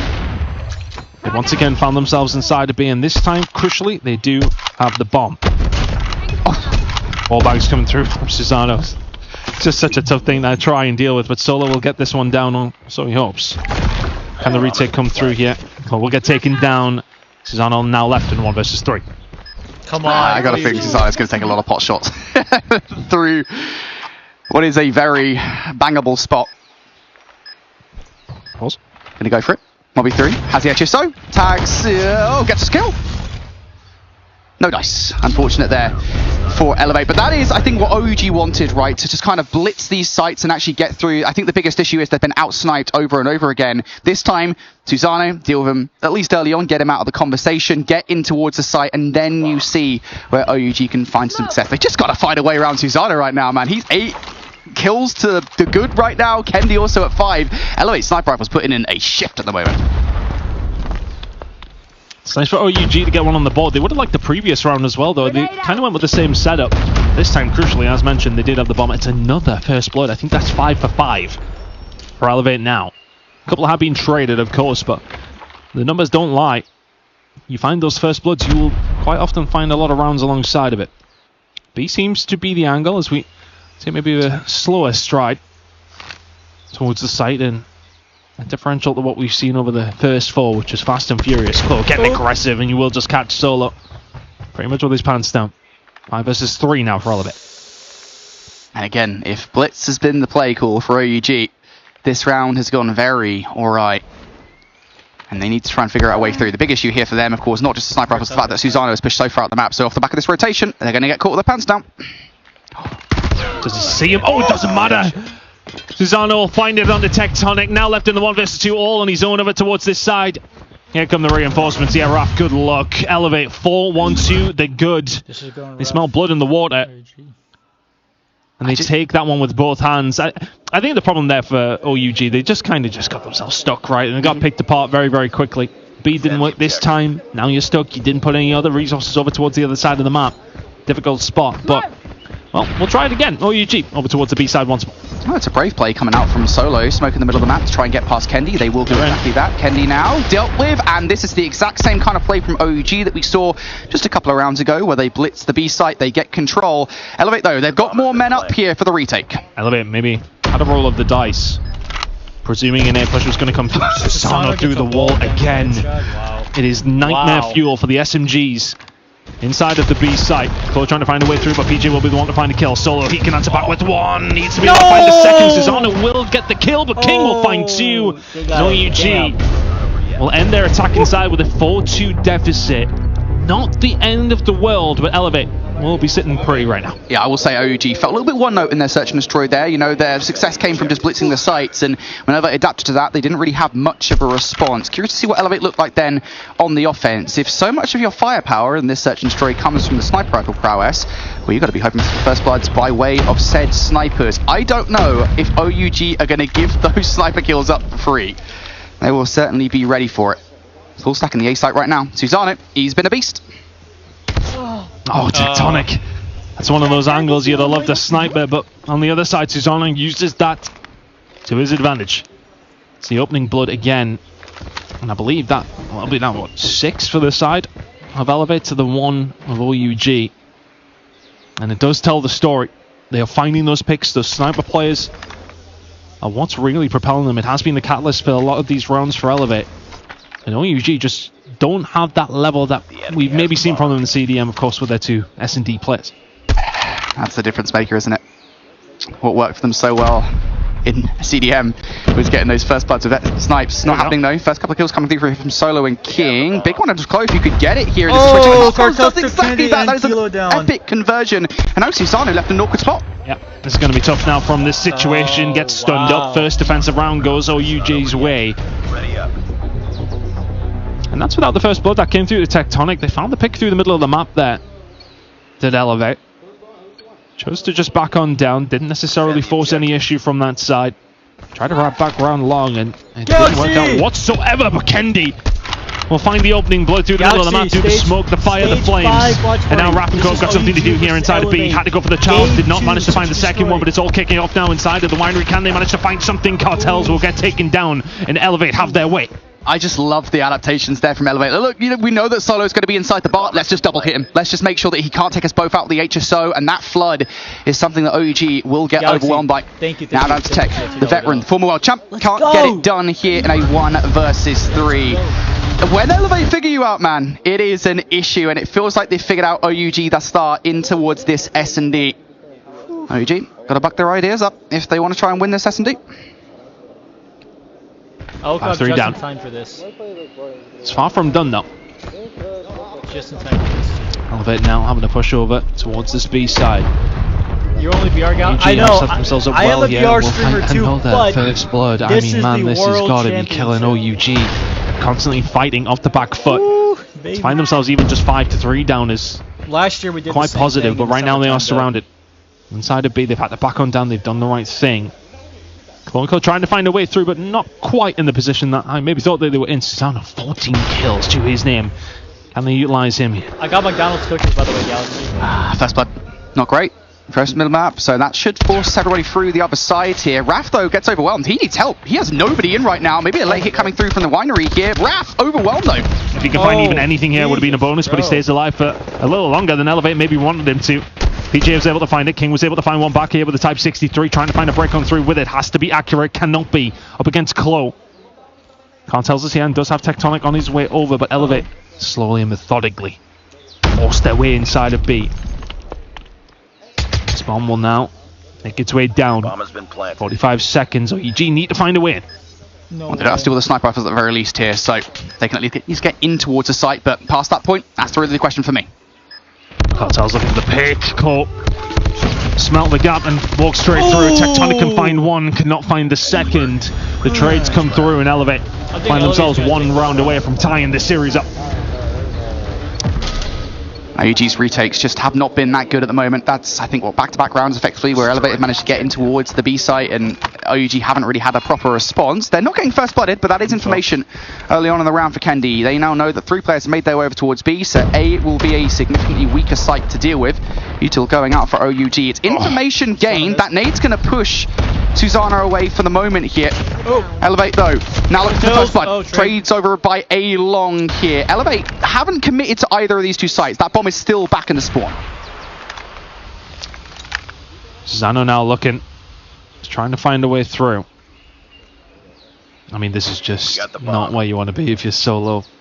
How often has Susano just caused so much havoc in and around this area of the map? And once again, we'll find it. Solo goes for the Chal. Susano will find the kill. 3 versus 3 now as King can find Klo. Oh wow, Ripnet, okay. Elevate still not really much closer to getting on towards A. Of course, OUG still do need to kind of split the forces a little bit. Got to be ready for this one. Tech, that's a real wide swing from you, bud. Wow. 16 for Susanna. Grenade's on its way over. One has to jump off. Dang. King is here to be able to try and do something about this, and they need to. Him and Raph need to find something. It's a ridiculous shot from King. And now a 2 versus 2. Are they going to force the issue? Or are they going to take their time? They're forcing the issue. They're getting aggressive. That one can find 2 and a second. And Elevate find map number 2. And maybe even just a canter. 7-3. The S&D goes their way. And we are all tied up. Fair play to Elevate, man. Those first bloods in that situation, we'll see the stats here in just a moment for the sniper rifle kills, but let me tell you, they were everything through those first few rounds. OUG, their entire playbook through the offensive rounds was to blitz the sites as fast as they possibly could. Again, that's the reaction that you're going to have when you don't have your most powerful sniper rifle players on side. And they just could not get past Susano and Kendi. They did so via a couple of rounds, but for the most part, it just did not work. And that's not really much of a surprise, given how good Susano and Kendi actually are. We then got back into the other side, though, and Elevate, I think their adaptations were just really on point, right? I kind of mentioned it there. You know, they immediately recognized, hey, okay, Solo is going to be inside the bar. We're just going to double hit him. It's kind of minute stuff like that that really does make the difference for a roster like Elevate. Once they got into sight, OUG stood no chance of retaking. I think just on the whole here, I love the adaptability of Elevate, right? They were constantly changing their strategies, constantly kind of shifting things up a little bit. OUG just really felt like they didn't know how to deal with Elevate there. And I think it's the threat of Elevate in those snipers though, right? I mean, we've seen what Susano was doing throughout the game. And Elevate just never felt like they had that threat to stop. Oh, sorry, OUG never had that threat to stop Elevate walking through the middle of the map, it felt like. And it was just a little easier for them to find some onus over towards B or A, whichever way they wanted to go. Susano, I think, ended on 16 or 17, 16 kills. And that really is the difference, because, I mean, you take Susano out of this equation, it's a fairly even scoreboard, but you can't do that because it's a 5 versus 5, and one of the best snipers in the world dominated you across that game. One apiece now between these two. OUG. USD was going to be a struggle, but that was pretty comfortable for Elevate in the same sense that it was comfortable for OUG in map number 1. Yeah, and again, I don't want to keep on being negative about it, because I don't think it is really even a negative thing. I think it's just an objective fact, right? OUG, so much of the way that their roster worked in CDM was so unique. Really, X-Rock were the only other team that kind of did anything similar to it, and even then, that was only towards the end of that CDM split. So I think for them now, you know, for Kings and Tectonic to really kind of pick up the slack in the marksman role, it is a very difficult thing to do in Search and Destroy for sure, but you're going up against players like Susano and Kendi, and it does just feel like they are outmatched in a certain sense. And that's, I think, a storyline really that will be kind of coming back to over and over again. I think particularly when we look over towards the Chinese teams here in the competition, right? You look towards, Wolves and Q9 that are also here. One of the things that makes them so damn good at the game is the fact that they've got phenomenal sniper rifle players. So I think that being such a crucial part of the meta, it definitely gives Elevate the edge in the search and destroy, and it kind of bodes not so well for OUG. We talk about kind of if they have to go the distance in this series, we get to map number 5, Tunisia. Yeah. And man, you're going to want to step things up in the sniper rifle department. Yeah, look, we knew that this was going to be the route to victory, really, for OUG. It's going to have to be the respawns, and which is always going to be difficult up against a team like Elevate. When it comes down to search and destroys, that's going to be a rough one, especially when we talk realistically about their Tunisia. It's not necessarily anything to write home about if you're OUG when it does come down to the statistics. Specifically on that map in mode combination, setting a 2-5 record, conceivably outside of Kurahana, which didn't win once, their worst map. So it's a tough one. They'll be looking at the series now and thinking we need to win this control. We need to win this control on Crossfire if we want a chance. But as you mentioned multiple times, what did we just see in that map number 2? We see the snipers be dominant, and that really can be a theme as we head over towards Crossfire. Yeah, how are you crossing the middle of the map when Susano is on this kind of form? You know what I'm saying? Like, what are you going to do when Susano is watching you through the middle of a map? That is a long line of sight that you might not have control of here if you're OUG. On the flip side, though, their ability to hit hard and fast could well change things. We'll get into the map here in just a second. We'll hit a real quick reset here. OUG, though, as I was saying, it does just kind of feel like, we talk about their ability to kind of hit control points fast. That, I think, is going to be the key for me. Can Elevate react to that? Obviously, we talk about Elevate. I mean, one of the things we mentioned at the top of the show really was their SMG prowess. I feel like they should have an ample response to it.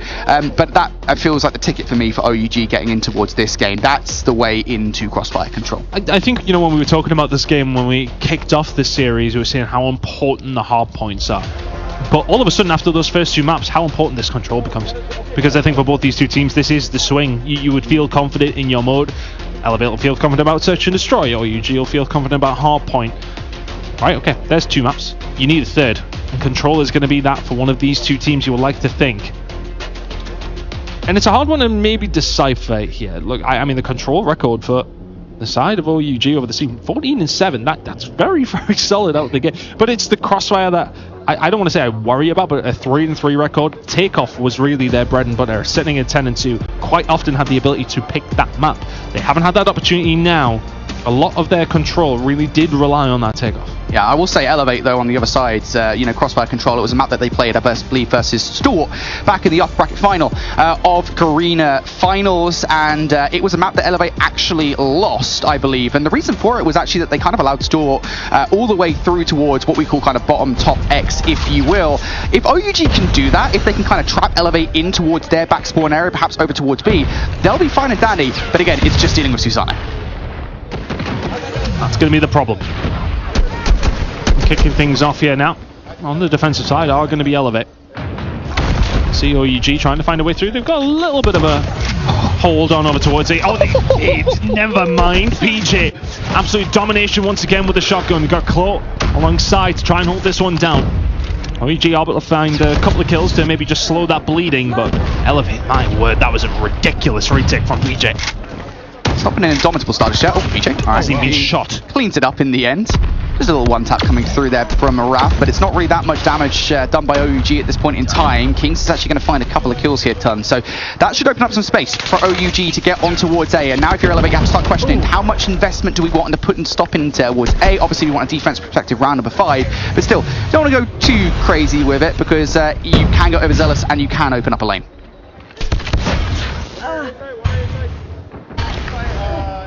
Susano and PJ doing well so far. I think if you're OUG, you would like to get something going over towards A, but I mean, this is the Champs MVP from last year in full flow. HSO out from PJ, it is just not where you want him. It's not what you want to have to deal with, but a couple of sniper kills actually coming in here from OUG to try and find their way through, and now, yeah, Kendi just answering back on his own. PJ is still alive. Over towards his A side, Yacht 1 getting aggressive. OUG in a lot of trouble. As soon as they lost control of the A side of the map, things are crumbling. 5 versus 12. This is Elevate's round to lose. It's just not great, is it? You haven't even captured the A zone, which feels like a given sometimes here on Crossfire Control. OUG The wheels are spinning. I'm not really sure much movement is being made though. Down to the last couple of players. It's all about a formality at this point. Chloe gets slid out by Solo and Kings. You will at the very least start making some movement forward. I was going to say if they could get a second tick towards the end of this round, that would be nice. It would be something, but Kings really feel like just trying to stop any protective streaks from Elevate, that's not going to happen. And yeah, I mean, if we were talking about the SMGs, right, it's almost kind of, in a way, you kind of forget that the HSO is what they're going to be coming through with, and that's exactly what happened there for PJ and Yopi, who, I mean, just did PJ and Yopi things, just absolutely ran through them in that one. 9 and 7 respectively for those guys. Yeah, that's buff, of course. Incredible start. And it's realistically not what you wanted to see if you're an OUG fan, because that was dominating from the side of Elevate. Just when PJ got himself in that position, it's just, what do you do? Well, you try and kill him. Easier said than done. It's a 50-50 split as Elevate trying to get themselves over, of course, towards that A side, but they are putting a little bit of pressure on over towards B here as well. Susanna through the middle of the map, just trying to find an inroad, and whatever gap they find that will open, they'll walk straight through it and try to do something with it, but A concentration is probably where they're going to go, but right now still a lot over towards B.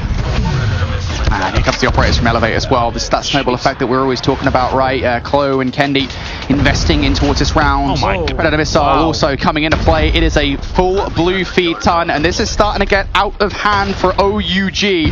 They're being pushed all the way back through. Elevate now starting to move up. PJ with the Annihilator now looking to take even more players down. It's disgusting. He's got the cross. There's 2. Starting to get aggressive. There's 3. Maybe wants a little bit more. Number 4 not going to find his way. But the damage is maybe being done, but Raph can maybe slow this down, finds 2. Well, they'll push through, and the answer back comes here from OUG. They invest again themselves. Annihilator comes out from King, there's 3. And Raph will continue to find more. There's 4 in a row from Raph. And all of a sudden, what was looking like a wonderful round for Elevate, OUG have blown it wide open. Wow, this is incredible. Only 10 seconds on the clock here as well. So Elevate, they've kind of got to go here. And now they're being pushed all the way back towards Pawn. King will at the very least get stunned up. Solo now moving forward here with the Death Machine. And, well, OUG, they look like they've won this round now. I don't think you're getting through with 2 seconds to go. Wow, what a flip of the round there for OUG. And I'll tell you what, I mean, we were talking about Elevate, right, with all that investment of the operators. I think they focus just a little bit too much on slaying out as opposed to actually jumping on the point. This is something we talk about a lot with OUG, being kind of an objective-based team. Sometimes you can forget when you're on a roll. We can jump on the objective and actually get some map control. I think as soon as 3 kills came there from OUG, then they used the ops, and they did exactly that. So for all of the ops we saw from Elevate and Streaks, they didn't really get anything. It's getting a little bit scary, to be honest. After those first minute or so that we seen for that control from the side of Elevate, I was worried for OUG, but a big moment actually from Raph, if anything. He found 3 or 4 all on his own. No operator needed to get himself in that position, and now they're trying to use the remaining operators they had to get something going over towards A. Seems to be working out this time. Plenty of players finding as much as they can. Come on, OUG. And one momentarily out of the game, now back up and running, but Raph and Co running amok here. A progression has been made. 2 ticks over towards that side, a tick over towards B. They're working on a couple of different fronts, but Kenny's just trying to slow down as best as he can. Chloe will do so as well. Elevate with a little bit more of a hold after a good start from OUG. And now OUG are doing the other thing, right? They're pushing all the way through towards the spawn to try and get kills, but the middle of the map is in full control for Elevate, so those OUG players are going to have to come back to try and regain map control. You can see the route that Solo has just taken all the way through X, trying to apply some pressure, alleviate some of that pressure towards the spawn side. 3rd tick about to be through. Solo actually wins that fight as well, and in doing so, OUG now just looking for the last player. It's Yopi. You don't really even need to kind of prioritize him. Just move forward, because now A is gone. You're good to go. They've lost Raph, who was in the spawn of Elevate as well. I mean, this is now difficult if you're OUG, but it was a good start, and you still have that life advantage. Solo finding a couple of kills as well, and has managed to find a way through. And now this is where Elevate have got to detract some of those resources from the middle of the map from defending. They need to get rid of Solo if they can. Kendi now on the hunt, is not able to find him. Solo still alive and kicking over towards his backside, but if only momentarily goes for the reach out. Chloe will say thank you very much. Now the line of defense is set up here for Elevate, but the problem is lives. 15 versus 6, still doable for the side of Elevate, but it's going to be tough if the slaying keeps coming through like this from Cartels. There's another. Susanna will fall. What just happened? And I'm very confused to what I'm seeing on my screen yet. Okay, that makes sense. That's a pause. That's a pause, folks. We paused the match. I believe we have some disconnection issues with, I think it was Close, particularly, who kept disconnecting, so not sure what will happen in that round. I imagine that might have played a little bit of a role in the way that OUG did get control. I kind of see it in the little kill feed like, disconnected, you know, it happens every so often. It's fine, it is what it is. We'll get him back in the game and we'll get the round restarted. So I believe, folks, that round does not count. We'll be starting from 1-1. Yeah, I mean, either way, right now, from what we're seeing from both of these teams, Ton, I mean, we look over towards, again, you know, that round number 1 for OUG. You know, they just weren't able to get control, just being beaten down over and over again. I'd say, though, for me at the very least, I feel like Elevate should be 2-0 up right now. You know, from what we saw back in round number 2, you got to remember that Elevate, I think they just over-invested into getting kills. They were playing the slaying game too heavy, and that just came back to bite them. So something maybe we want to consider as they get back on towards the offense later on. Hopefully be loading back in just a second. And I believe we will be starting from the sense of 1 apiece, but we'll definitely get that confirmed for you guys. Either way, it was a nice start for OUG in that round in particular. Oh, the jackets are coming off now as well. Oh, we're getting serious. It's getting hot in there. All right, never do that again. Sorry, guys. It's been a fun week so far. Oh, we've had a lovely little time, haven't we? We've been dotting around. Yeah. Rehearsals. Yeah, and woken up at 5 a.m. by construction site. Yeah, I mean, yep. That's of all days. I slept wonderfully the first 2 nights here in Katowice, and then as soon as show day comes around, I must have got nervous. Sorry, mate. We will get the jitters sometimes. I imagine these players probably have it to a certain extent as well, especially right now. You're in the middle of an intense crossfire control. You've got to put a pause on the game real quick to deal with some connection issues. It's going to reset the mental for all players across the board. What a series it has been so far, though, folks. Yeah, it's been fun. Map number 1, I had a feeling that was going to happen. I don't know, it's just one of those feelings you're like, you know, we talk about 2 of the best hardcore teams in the world, you almost don't know what's going to happen. So for AUG to set the pace like that is incredible, but Search and Destroy went more or less as we expected. It was OUG's weakest mode back in CDM, continues to be so. That's an issue. They're going to need to fix it if we do go to map number 5. You mentioned, Ton, how important this swing game is then. Control, I mean, this is the swing game to all end swing game, and end all swing game, excuse me. It's very important, I think, for both of these teams to take this one away. It's handy to be able to be like so close to these players and just see how the emotions are kind of working for everybody. Elevate look very, very unbothered. OUG on the other side, yeah, okay, pretty similar, but Solo's just letting his team know. Trying to build them up, make them be confident in this very, very important control. And they did make some inroads though, right? I mean, look, we can talk about realistically, yes, okay, the disconnect was coming through, but they were finding routes. We were really seeing what their theory was around it. I believe we are going to be starting from 1 apiece. I'll get that confirmed, but Elevate now back over towards the defensive side, so that probably would make sense. OUG, can you find a repeat? Albeit this time you're definitely 5v5. Alright, Tech going to start things off with the first couple of kills here, and I want to see OUG pay a little bit more attention to the point here. Do your blitz, get on the point, get some progression early on, because that's pivotal to a potential round number 5. OUG going to deal with it, and this time, Ton, they shut down PJ before he can cause carnage. OUG now starting to make some progress. I was having flashbacks. Doesn't come to fruition for PJ. Really good work from OUG this time to make some progress over towards that second tick on A. Wow. It's not PJ this time though, it's the up 1. He managed to find a way through. And that is now where it becomes a little bit more difficult for OUG. That's when if you overinvest over towards A, you lose a couple of gunfights, all of a sudden you're stuck in your spawn.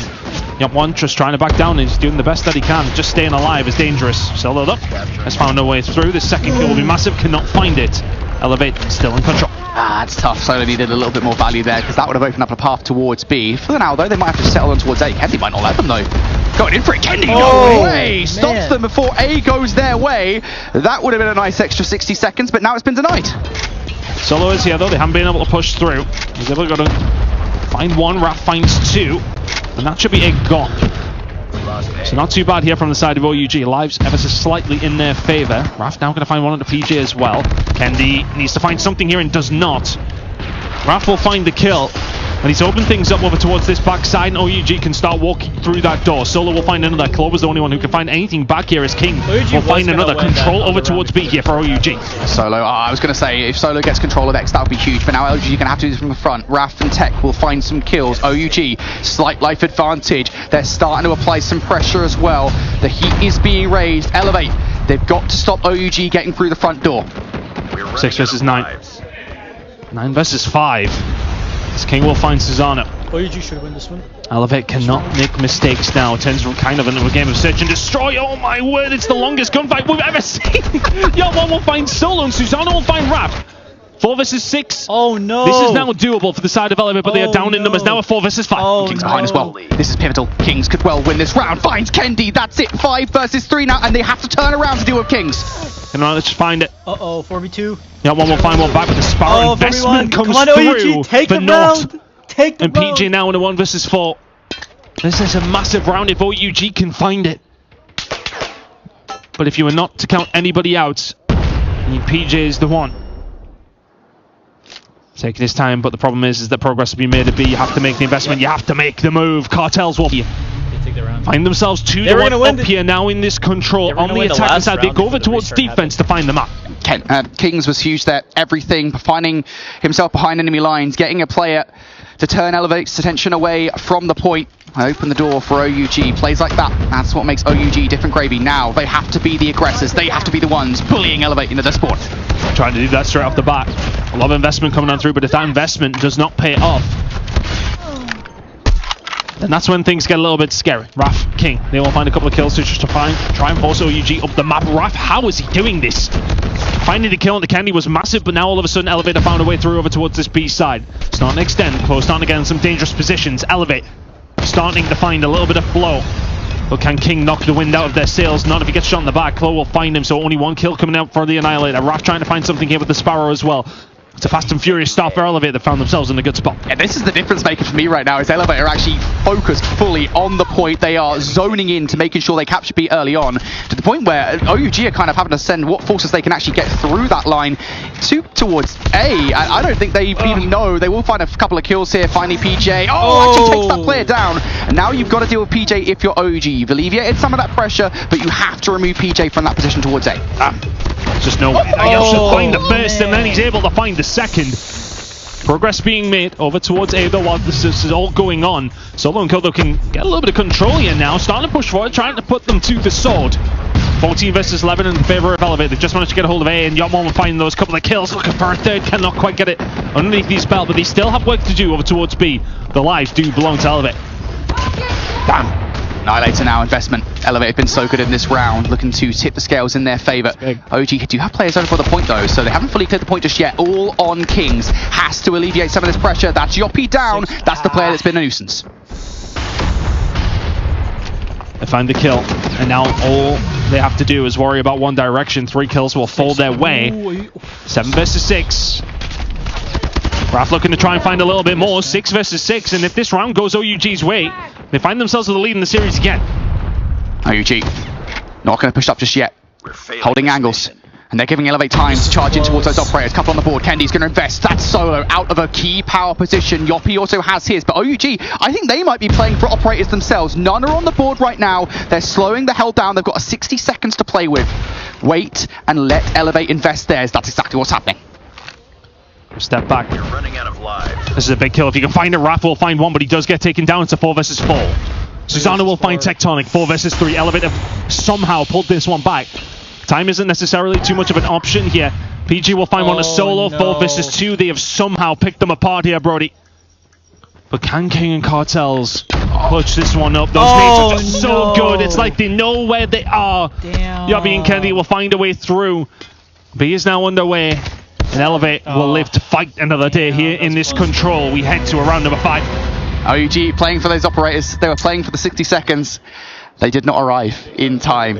I will say, I mean, they kind of braced the storm that was a double-up investment from Elevate. I thought for a second they had a tie, but I think it was that double nade line-up that really did kind of end things for OUG in that round. Beautiful play from Yoppie in particular. He's going off right now. Nades over the top here for Elevate to kick off this round. OUG are on the offense.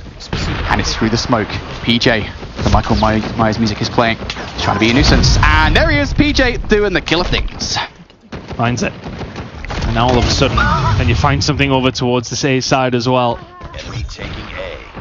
Man, OUG. Push coming through.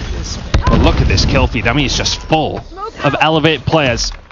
A momentary respite as Cartels and Raphael. You got to hit those shots of your Tectonic. It's his ankles being broken, and Yoppie is being dominant.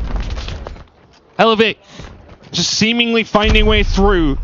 OUG not finding a great deal in this round. This could be back-to-back rounds for Elevate to send themselves into the lead, but King will find a couple. There's still a lot of control to go here, but Elevate in a smart little spot here as far as the lives go. OUG struggling. OUG, they've completely turned tack here. Giordano over towards B. Couple of kills, looks for a second. Now Tectonic's going to try and fire back here with the War Machine. OUG trying to open the door of B, but it just isn't happening. Tech will lose the War Machine pellets and will surely get overwhelmed. That is exactly what happens. OUG, they are constantly having to find backup plan after backup plan. Yoppie with 3. Are you kidding me? And now Elevate can get more map control. It feels like OUG are able to find a couple of kills to answer back to these kind of scenarios, but then again, they just find 4 or 5 to Elevate. And OUG do not seem to have the answers. PJ has an Annihilator, and it's a 17 versus 6. It would take something quite monumental for OUG to find a way back into this one now. PJ just over towards this backside, just trying to be a pain, but progress over towards B. OUG need to be pretty much perfect from now. Raph will fall. 14 versus 5. And the writing is truly on the wall now. Elevate said, okay, we're 2-1 down. We could be 2-1 down in this series. Yeah, bet. Lost the lead. Oh, man. And that's going to be all she wrote for the control. Elevate outclassing OUG off the back of the reset there on round number 2. It really did feel like Elevate came out of the gate swinging. Found a response to OUG's aggression. I think really, if anything, they shut down OUG in the operator department, right? I think, especially towards that round number 5. It didn't feel like OUG had much to say. I think Tech's War Machine was really the only notable operator in that final round, and even that kind of amounted to naught. But man, Elevate, the pressure that they put on when you have Yoppie and PJ on the board, the double HSO setup, and then the double op setup as well, when those ops come out to play, oh, there's not much that you can do. That round number 1, I think in particular, really did set the pace for what was an exhilarating control. Back and forth, wasn't it? There was moments where really you thought OUG were going to be able to do it, especially when it comes down to that 4 versus 4 in the previous round, but they got blown out of the water in round number 5. And this big swing map that we mentioned goes Elevate's way. Now OUG will have to find a search and destroy if they do want to win this series, but they even have to find a hard point before this. Tough ask. Going up against Elevate, who are really starting to show their class in this series. It may well have been a slow start for them, but they find a way in map number 3 to get themselves into a lead. But for me, it was all about Yoppie. I mean, over towards that side. PJ, of course, had his moments, as he will so often do, but we asked the question when PJ got taken down for the retake over towards A, whether Yoppie could fill that gap, and boy, did he fill it. Jeez. 26 and 13. Incredible performance, as Elevate now find themselves 2-1 up in this series. Slow one for OUG there, really. It felt like the rounds that they did find weren't as convincing as the one that Elevate did. I mean, look, okay, we had the very, very close one, of course, as well, but it definitely just felt like it was an Elevate map throughout that. It's sometimes a strange one to quantify, but it just felt like a map that they were going to win. Yeah, I think, you know, you look back towards that round number 3 that OUG were able to take away, right? And that really did feel like a big swing moment in the game where OUG were able to take their offense. Of course, Elevate then fired back with their own indomitable fashion. They made the adaptations from what was an otherwise unsuccessful round number 2. But, you know, when OUG won round number 3, it was down to a King's flank, right? Elevate let a player through. So you're kind of relying on some kind of, massive play from a singular OUG player to really kind of change up the way the board looks. Whereas for Elevate, I think just, so much of it is just that pressure that Elevate are so widely known for, just full force, hitting the point over and over again. That's what they are so damn good at, and that's what you saw back in that round number 4 that was so indomitable.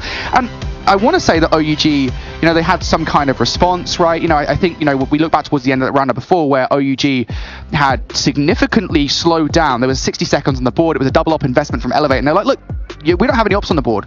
Let's try and play for those ops. Let's not give anything away for 3. Like, fundamentally, OUG are doing the right things. It's just that in the gunny department, Elevate, they had them beat. Raph had his moments for OUG in that map in particular. And you'll need to find a few more if they want to try and find the win here. Elevate stretching their legs after first opportunity to take a lead in this series. 2-1 up now.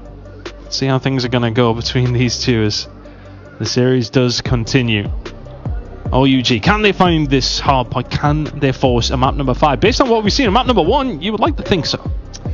Yeah, I mean, this is the toss-up, right? I mean, look, map number 1 was incredibly intense. Obviously, OUG stepped it up like 6 notches or so. I know that's a very specific number, but a large amount of notches. 6? 6, I don't know why. A large amount of notches in the second half of that hard point. I think Elevate are going to do the same thing here. As we get into map number 4, of course, it is going to be a slums. We look over towards this map for both of the teams, and it's something that, you know, I think rarely, at the very least, from Elevate's perspective, obviously we have a very little bit kind of stat line to play with, but it wasn't one of the most played maps by far. For OUG, that was also the same. They played it twice, they won it twice during CDM. So I think for both of these teams, this is something that there won't be a lot of VOD to work on. You won't have a lot of kind of prep work to go into this series for sure. Again, you know, when we talked about the hardpoint conversation, in a way we were kind of expecting Apocalypse to be in the best of 5 just because I was expecting like an ego child from both of the teams on what is inarguably one of their best maps, right? So that's what I was looking towards. Apocalypse was on the table, it was not picked. So instead, we have Slums. This is a real fun one for sure, and it's a big one for OUG to stay in the series. But, you know, we talk big picture here for a second, Ton, and you mentioned it earlier on, right? That crossfire control was pivotal in this series, because if OUG's path into the series winning is to get the hard points and get the control, well, even if you win this hard point, you're facing down Elevate in a Game 5 search and destroy, and it felt like Elevate had their number earlier. It really did. But they will have to force themselves there. If they want an opportunity to actually go on and win this series, you're going to have to do it the hard way. But I think, you know, what were we expecting heading into this one was a hard question to answer. Have we got remotely what we kind of expected here? Like OUG coming out winning the hard point? Yeah, okay. We kind of expected that, but did we expect it to happen in the sense that it did? In the way that it did? Absolutely not. So for them to find out that way, that really broke open the series for me. But then to see that search and destroy go the way of Elevate in such convincing fashion, that was okay. Yeah, we could have foreseen that. Yeah. But the way that OUG beat them in map number 1 is the real outlier in this series so far, and that will give them a lot of confidence heading into map number 4. Yeah, I mean, OUG will always be most confident in hardpoint for sure, right? I mean, it's resoundingly their best mode. It's resoundingly they're one of the best teams in that mode in the world, and of course that goes for Elevate as well. So, I mean, if OUG are going to be confident at any point in the series, it will definitely be during the hardpoints.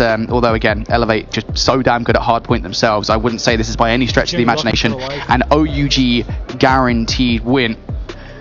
Man, this is a tough one for OUG to get back in the series. For the World Champions, though, this was a phenomenal start to the 2025 World Championship. Elevate, of course, dominated last year. There's been questions about how dominant they're going to be this year, given it really does feel like both in their region, competition has caught up to a certain extent, and of course, globally, competition seems to have picked things up by a fair amount. So for us here, I think for Elevate, if we're talking about OUG as kind of, I don't want to say the creme de la creme of competition here at Champs, but certainly one of the top teams that we're considering. I think Elevate coming out here and winning this in a 3-1 fashion, that I think would be a great way to start Champs. It would say a lot. Well, can they manage to find it though? Heading into map number 4. I mean, you remember around maybe an hour or so ago how comfortable OUG looked in that hard point on Hacienda. Slums is a very different story, of course. If OUG can bring that level 1 spawn, we will be seeing a map number 5 in our very first series of the tournament of the Call of Duty Mobile World Championships here in 2025. That's what we want, really. Are Elevate going to offer us the opportunity to do it? Are OUG going to turn up and give us that map number 5? We'll find out over the next 10 minutes. Alright, let's find out, folks. What do these teams have for us here in the second hard point of the series? Well, Integral here for OUG is trying to keep blue control. If not, Elevate will get those close blue spawns. Right now, for the moment, OUG, though, sitting pretty with those P2 spawns. They're sitting pretty with hard point control. But Elevate, we know what they're like. They can overwhelm just as fast. That's what they're trying to do. As quickly as they can. Right now, OUG picking up some decent time over towards P1. They have those spawns. They have that control they want. And the kill feed looks good for them too. Eddie will find one back on the raft, but OUG right now sitting quite comfortably, if only momentarily. Though trying to find this kill, and it's important that King does. He does get traded. The pressure will start coming through. The spawn out here now for the side of OUG. Elevate will start to pick up some time as well. So things working out for Elevate, but they still need to make sure they solidify this return. Big fight towards the back, and PJ will win it. And that could be influential now. He needs to stay alive. PJ needs to find more kills here.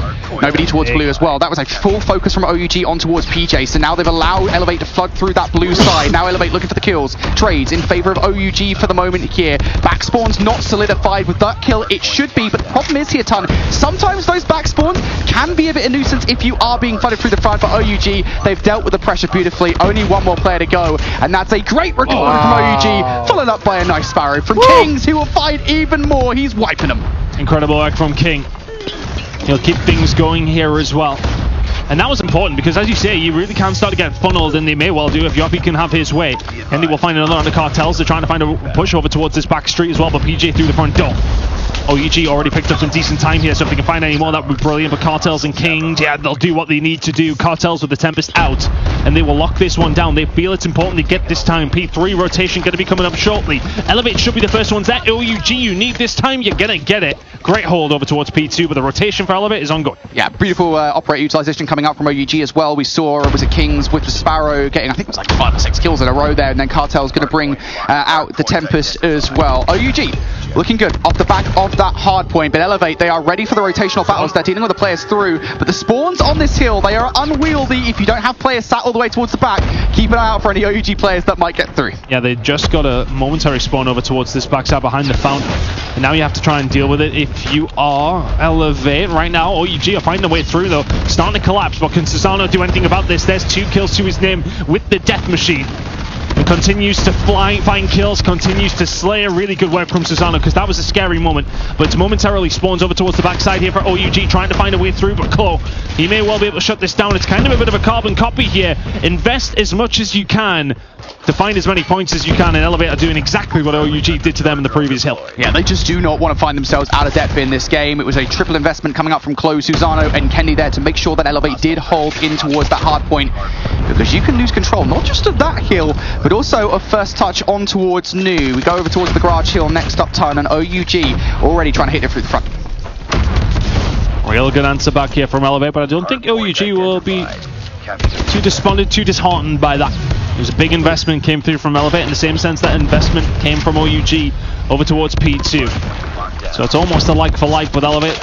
A slight lead. Solo now going to start bringing in the Death Machine here with the side of OUG. Can find 2 before he gets taken down. Cartels and Co trying to find a way through here, but Elevate just holding strong.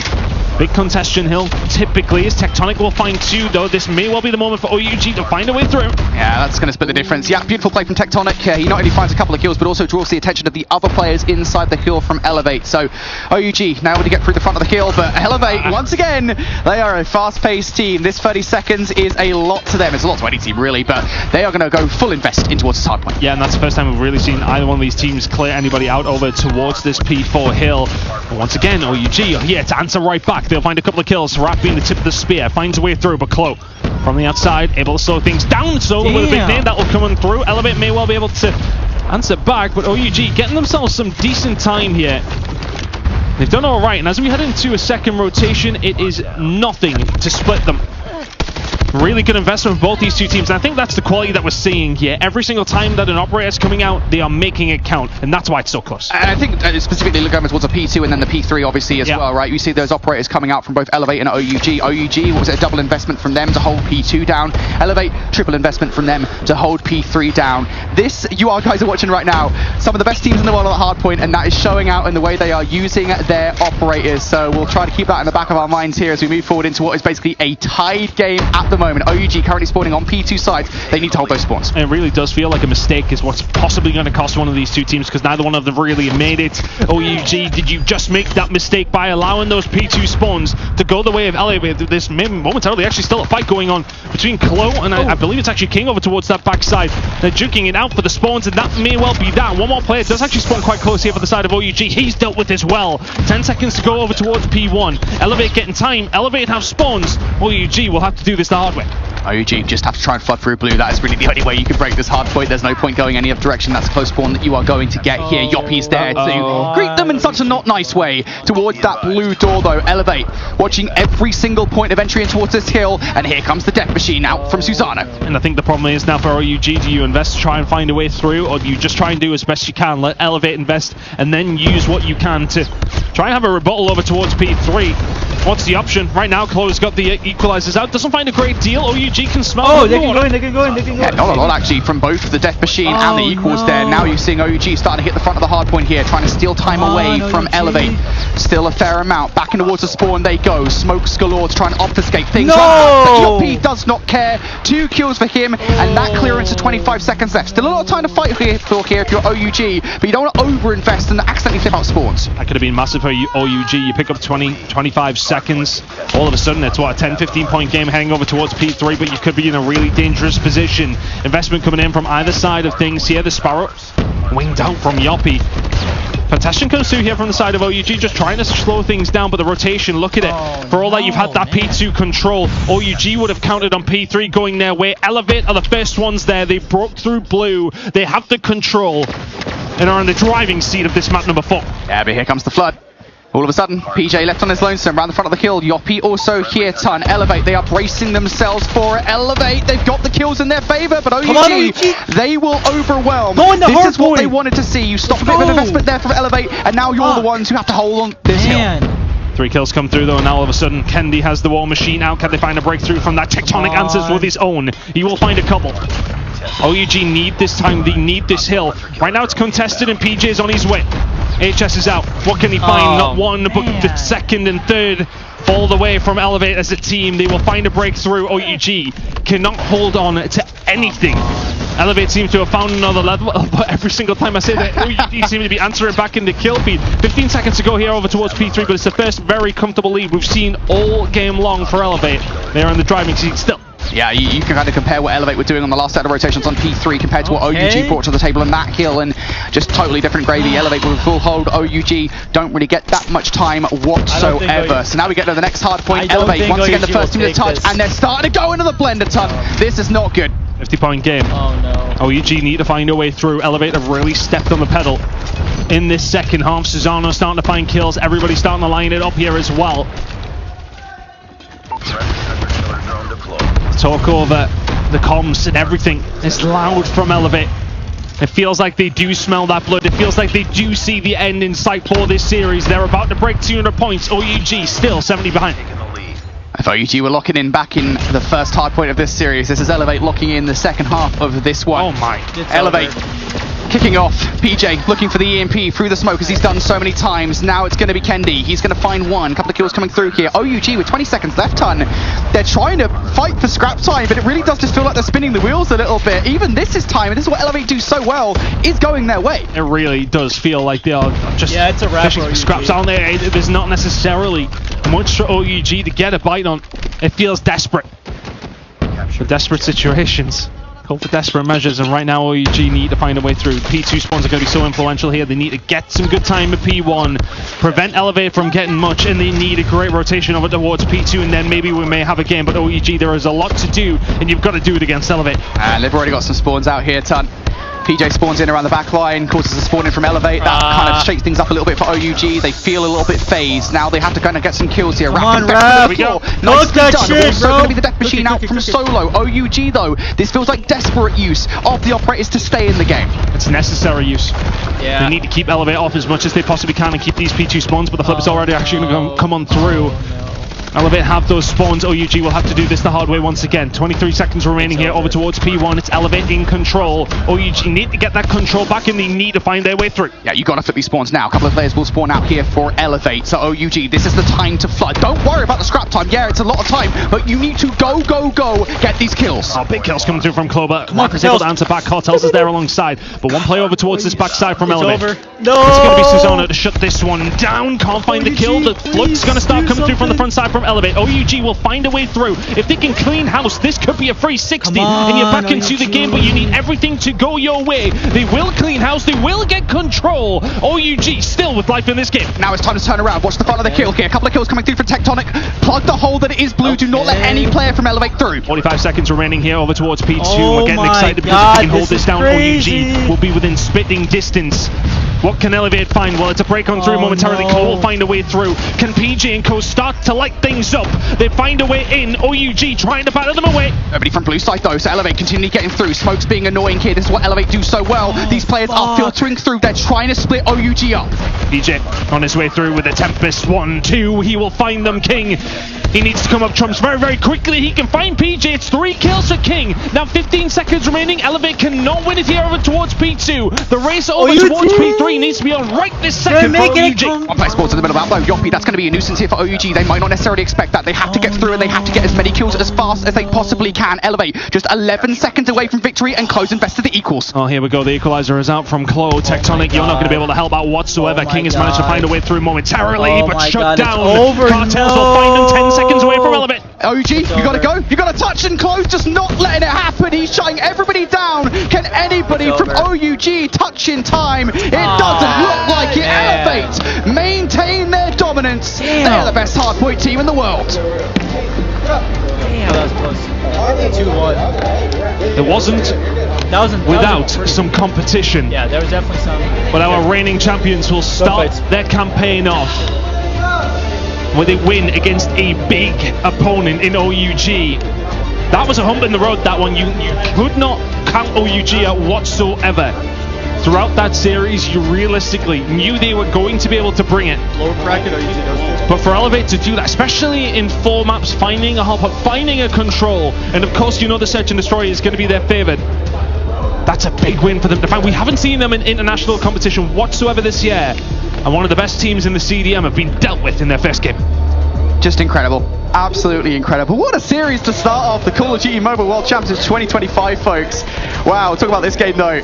Slums Hardpoint, an incredibly back and forth affair. OUG, of course, started things very strong with that P2 setup. Of course, we talked about the double up investment coming out from Cartels and Solo. But then Elevate, they found a response in kind. It was a triple up investment in towards P3 that gave them full control over that hardpoint. And we kind of had this back and forth between the two teams for a little bit. I think when things really started to go in Elevate's favour though, as we got into that second set, if we're talking about OUG and Elevate splitting kind of hills, full 60s, back and forth, handshakes galore, we get into that second set and Elevate, I think they were the ones that started to get more control. They were the ones that were starting to get more full 60s. And OUG kind of fighting for scraps. That final P2 from Nemton, it was good, but I mean, ultimately it didn't save them. But the problem is it was the second P2, right? That's kind of what blew things open, and when Elevate had that opportunity, they took it. And then it's not even just that P2, it's a rotation of P3.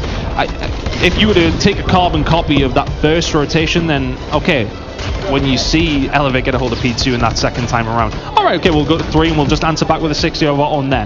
That's where the game really did break open for Elevate. They were able to split it down nice and easy from Elevate from then on out for the most part. But a stressful game. Elevate 3-1 to the go. Well, what a showing that was on behalf of Elevate, starting off their run here with a 3-1 win. And if I'm not mistaken, we've got Ian standing by with an interview to see how they feel. You're not mistaken, Lauren. I absolutely am standing by with an interview with PJ, of course. Elevate, the world champions, getting off to a phenomenal start here. But OUG not even expecting to be here until 2 weeks ago. And they come in and they give you a tough battle. It wasn't easy, was it? Yeah, it wasn't easy. I would say it wasn't easy just because even though they just came back, I still think they're a very good team, especially with their lineup and their exposure on CDM. So it really, the environment in CDM made them very strong. So I would say they're a very big contender. Did that first hardpoint loss, did that knock your confidence at all, or did it just fire you up? I really don't think it knocked our confidence off. Just like last year, we started really slow. So I think this is a good head start for us. So 3-1, like you say, it's a good head start. It's a good victory to kick things off here. Does it settle any nerves? Did you have any nerves coming in here as the reigning champions? Not really. We just came here to do our best, and just like our coach always say, just do your best so we don't have any regrets. I'm happy with the result as of now.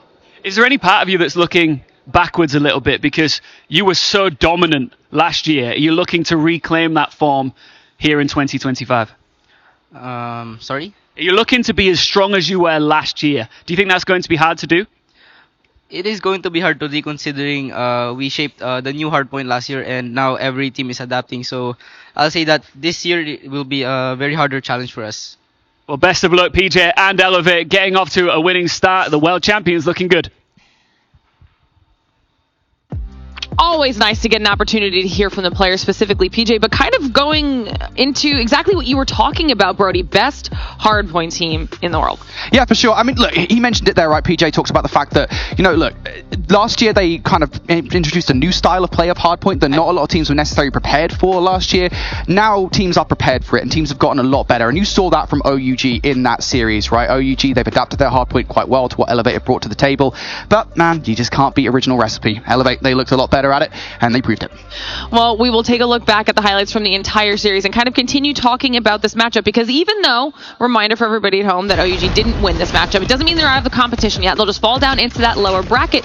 And to be fair, starting off with the one map win out of the gate, at least is promising for OUG. Oh, there's 100% things to take as a positive from that one. Look, I mean, they forced that map number 4. They got to a stage where they went very, very close with Elevate, but it's everything else around it that they have to really start to step up in. That search and destroy, we know it's always going to be a problem. They're not necessarily in the premium spot for where they'll be able to say, okay, we can confidently come into these search and destroys and find it. That is always going to be a little bit of a crutch with how things are set up for them.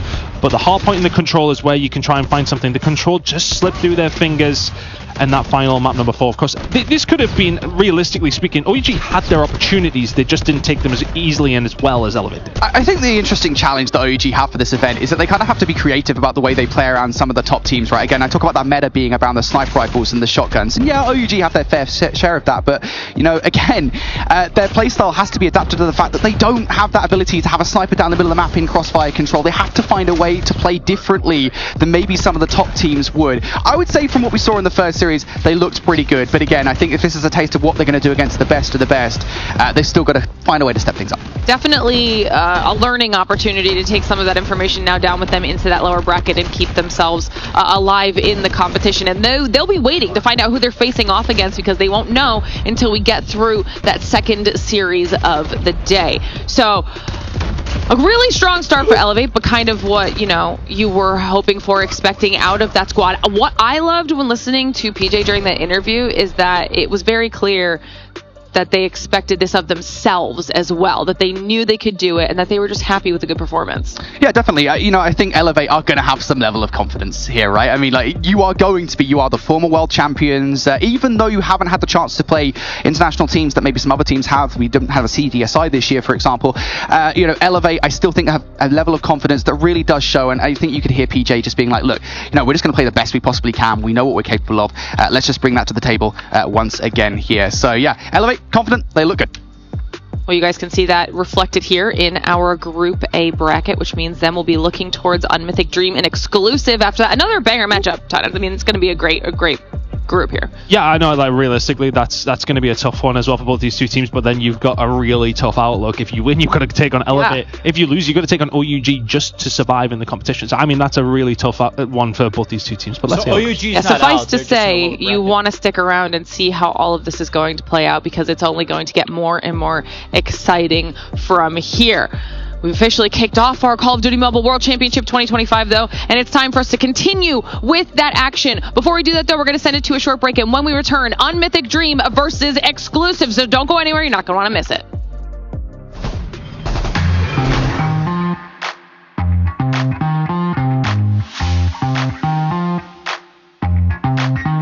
Not a bad way to start. OUG played well. They really did. They did. They just came up a little short on that hard point. Oh, control. I meant control. Make you jump like a thriller. Full vigor, ready to devour. Crank to 11, now we're hitting full power. Unpacking, gotta keep they fought hard on the hard point, but settling into the early hours. Not giving up, till we're hitting full power. Listen up, I got a way we can juice it up. Pick up the pace, cause it's not enough. Turn up the sound till you feel it pump, pump, pump. Listen up, I got a way we can juice it up. Fill up the tank if you're tough enough. Turn up the sound till you feel it pump, pump, pump. Pump it up, go higher. So hot like fire. Pull it up, reload. Turn it up, full power. Pump it up, go higher. So hot like fire. Pull it up, reload. Power up. Rep and ready, whoa, Black Betty. Can't lose face cause I'm coming in heavy. No filler, top of the tower. Crank to 11, now we're hitting full power.